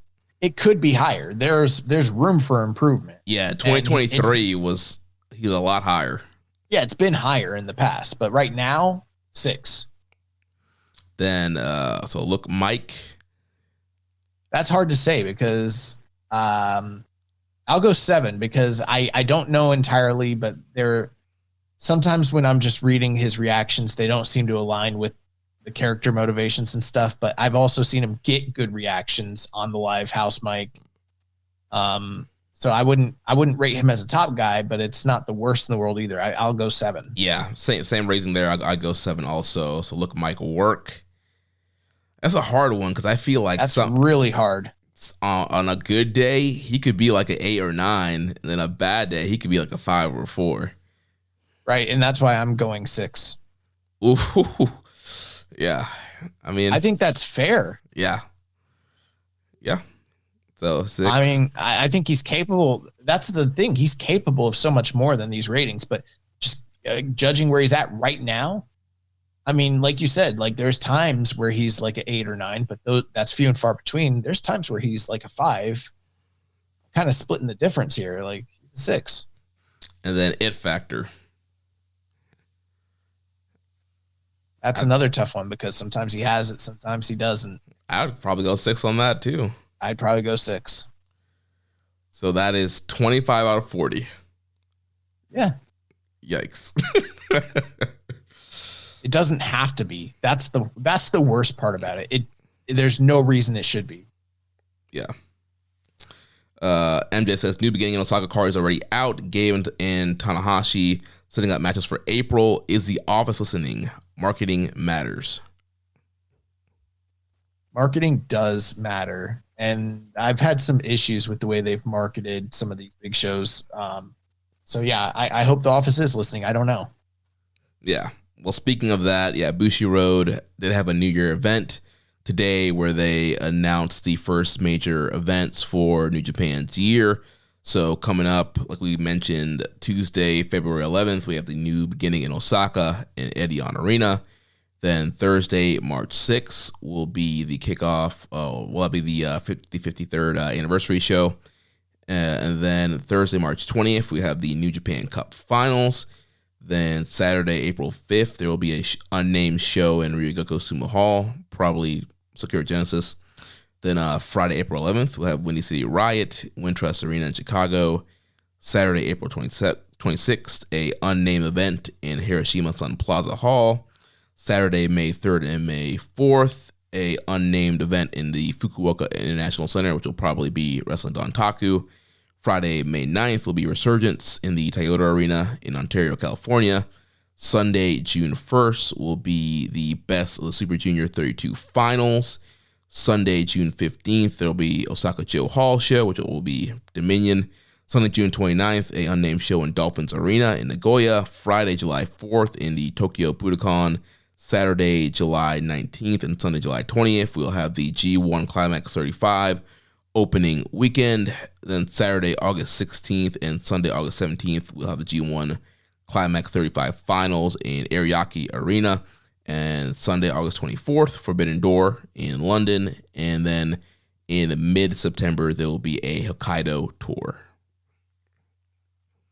That Ariake Arena announcement, that's a little surprising. Yeah, so going away from Ryogoku Sumo Hall there for the finals. Interesting. Okay. Yeah, and Def Triangle 720 says, looking at the G1 finals location in 2025, do you think it's bold for New Japan to run a 15K arena for both nights? It depends. Maybe they've got an ace up their sleeve that we don't know about. I don't know. Yeah, I mean they're still trying to make up for attendance and still recover from the pandemic. The end's still down, so I mean, if they can get hot and get the right people, I don't know what the format's going to be this year. If they're going to do the whole, 3 guys from each block advance, but if they get the right guys to advance and get them hot, I mean, maybe you can get a lot of people in the buildings. Ricky Starks. Ricky Starks. Oh man. All right, so we're almost up to 3 hours here. There's a bunch of questions. Do you want to kick those to next week? Are we just we've been behind on questions for like 4 weeks. We're just never going to get to them, huh? Well, I mean, next week's going to be pretty light with just the one Blue Justice show and then previewing a Road 2 show. I mean, we can do them now, or we can kick them. We'll kick them to next week. Sorry, guys, but our time is more precious than questions. Which means the last thing here before we go will just be the recommended match of the week, and I'll kind of go through those briefly. But I will tell you, I really, really enjoyed both recommended matches of the week last week. The first one was from last year's Dragon Gate Final Gate on November 24th. The main event being Momo Kana. I always forget his name, because for so many years he was Stalker Ichikawa, and I think now he's Momo Kana Ichikawa. But his retirement match against the ace of the universe, president of New Japan Pro Wrestling, Hiroshi Tanahashi. And this was the first time that Tanahashi has ever worked a Dragon Gate event.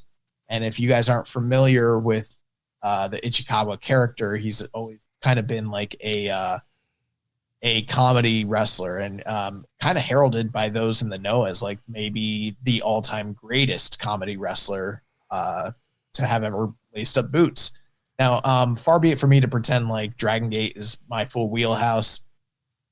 Definitely caught my share of big matches here and there, but I mean, I'm not as knowledgeable or privy to the ins and outs of the inner workings of their kayfabe and all that. But I thought they did a fantastic job here presenting this match. So, Ichikawa comes out, and he comes out with what they called the Ichikawa train, which was like a riff on the Gracie train, where all the brothers would come out with their hands on each other's shoulder. Yeah.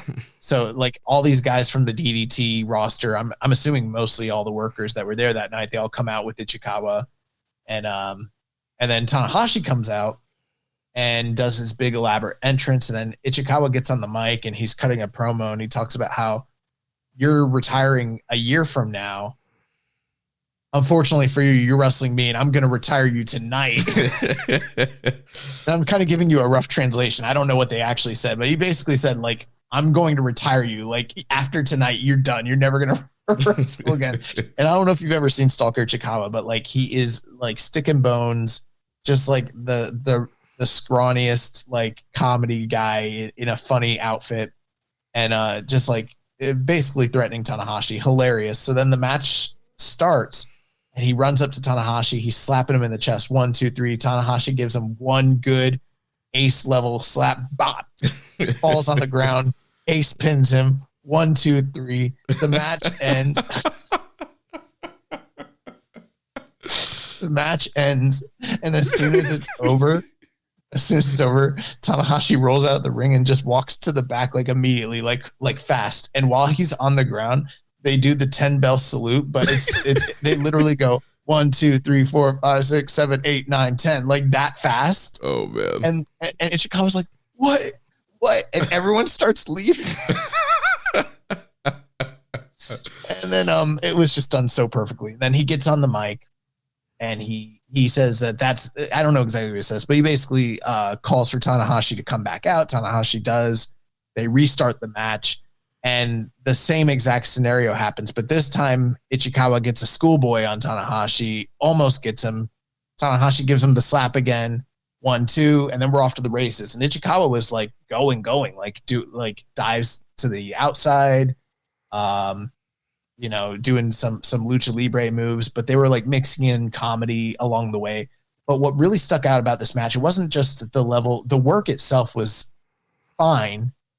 Tanahashi was healing it up. Like if you guys ever want to see heel Tanahashi, this was him. Like he's working this dude's knee and leg, and I'm assuming his knee and leg probably are bad because every time Tanahashi did it, the crowd would boo. Tanahashi's like playing the air guitar on them and everything.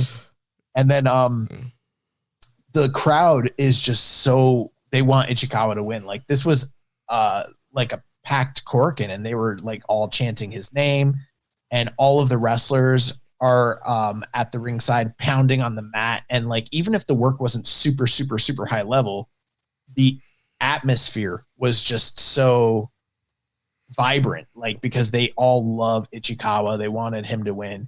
And then he got some cool near falls down the stretch, but ultimately at the tail end, like Tanahashi is just laying him out, hits him with a sling blade. And there's a certain point where like Tanahashi is going to go up for high fly flow because nothing else he tried worked, including the cloverleaf.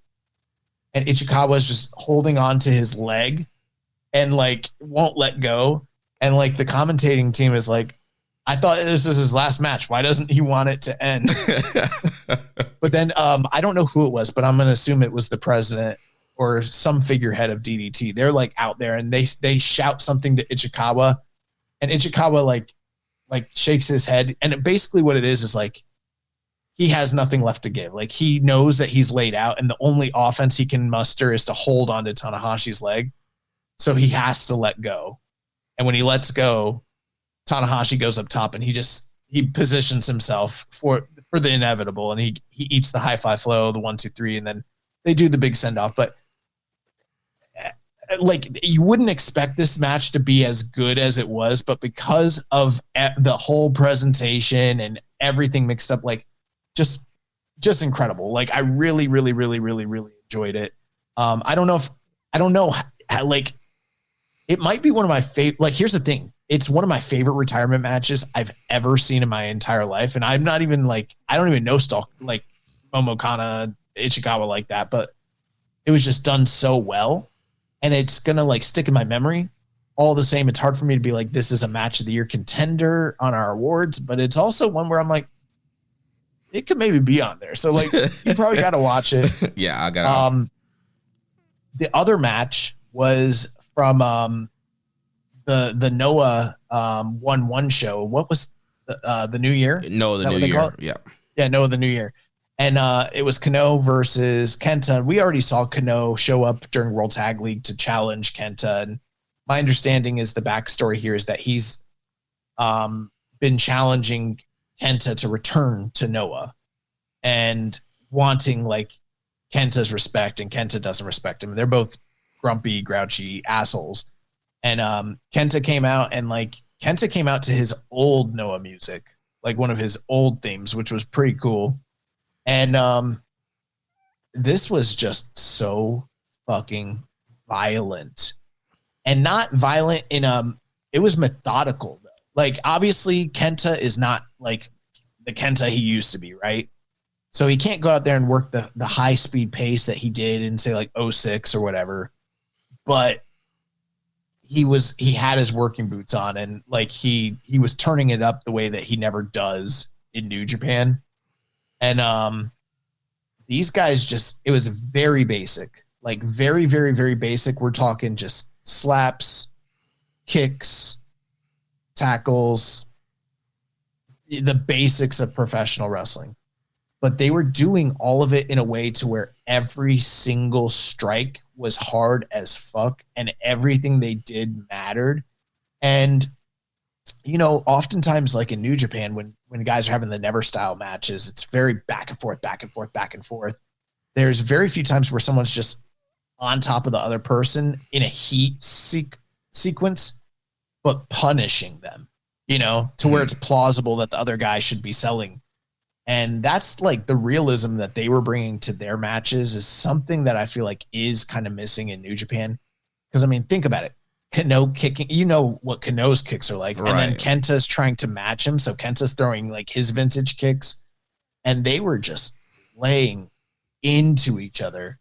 And then down the stretch, like, a lot of near falls. They traded submission, attempts. Got close a few times, and then ultimately, like, Kenta laid him out, hit him with the running by Sakudi, 1-2. He kicked out, puts him up for the go to sleep, hits it, beautiful sell, 1, 2, 3, 15 minutes, and I don't know, it's weird. I'm definitely over 4. Definitely, I don't know. I'm probably 4.25. I don't know if I can get to the 4.5 range, but like. The scores that you'll see online seem to, I must be high man on this because they don't seem to have liked it as much as I did. But like, I don't know, man. Fuck. Like these guys beating the shit out of me. Like it works for me. Like it was awesome. Yeah, I'll have to check both of those out. But yeah, I mean, I've heard some good reviews from that Kenta Kano match, but I guess, maybe Cage match and some others are a little bit low. Yeah, it's like in the 6-ish range, which is not right. Like it's definitely higher than that. 2 really outstanding matches that I think are at least I would recommend them for sure. And if you haven't seen them, I would say go out of your way to watch those 2 matches. And then the whole thing with Kano and Kenta, there's that story that I mentioned, and then post match, Kano was trying to get Kenta to respect him. Kenta basically like flipped him off and just left him laying there in the ring. And then it seems like either he's back in Noah or he'll be splitting time between Noah and New Japan. But I think he's done with New Japan. So yeah, there's been a lot of rumors that he's, him tapping out to Kushida at New Year's Dash was kind of his swan song for New Japan. He is going back to Noah full time. So yeah, we'll see how that ends up playing out. Yeah, but highly recommend both of those matches, so definitely check them out. Do you have a recommended match of the week for us for next week? I don't.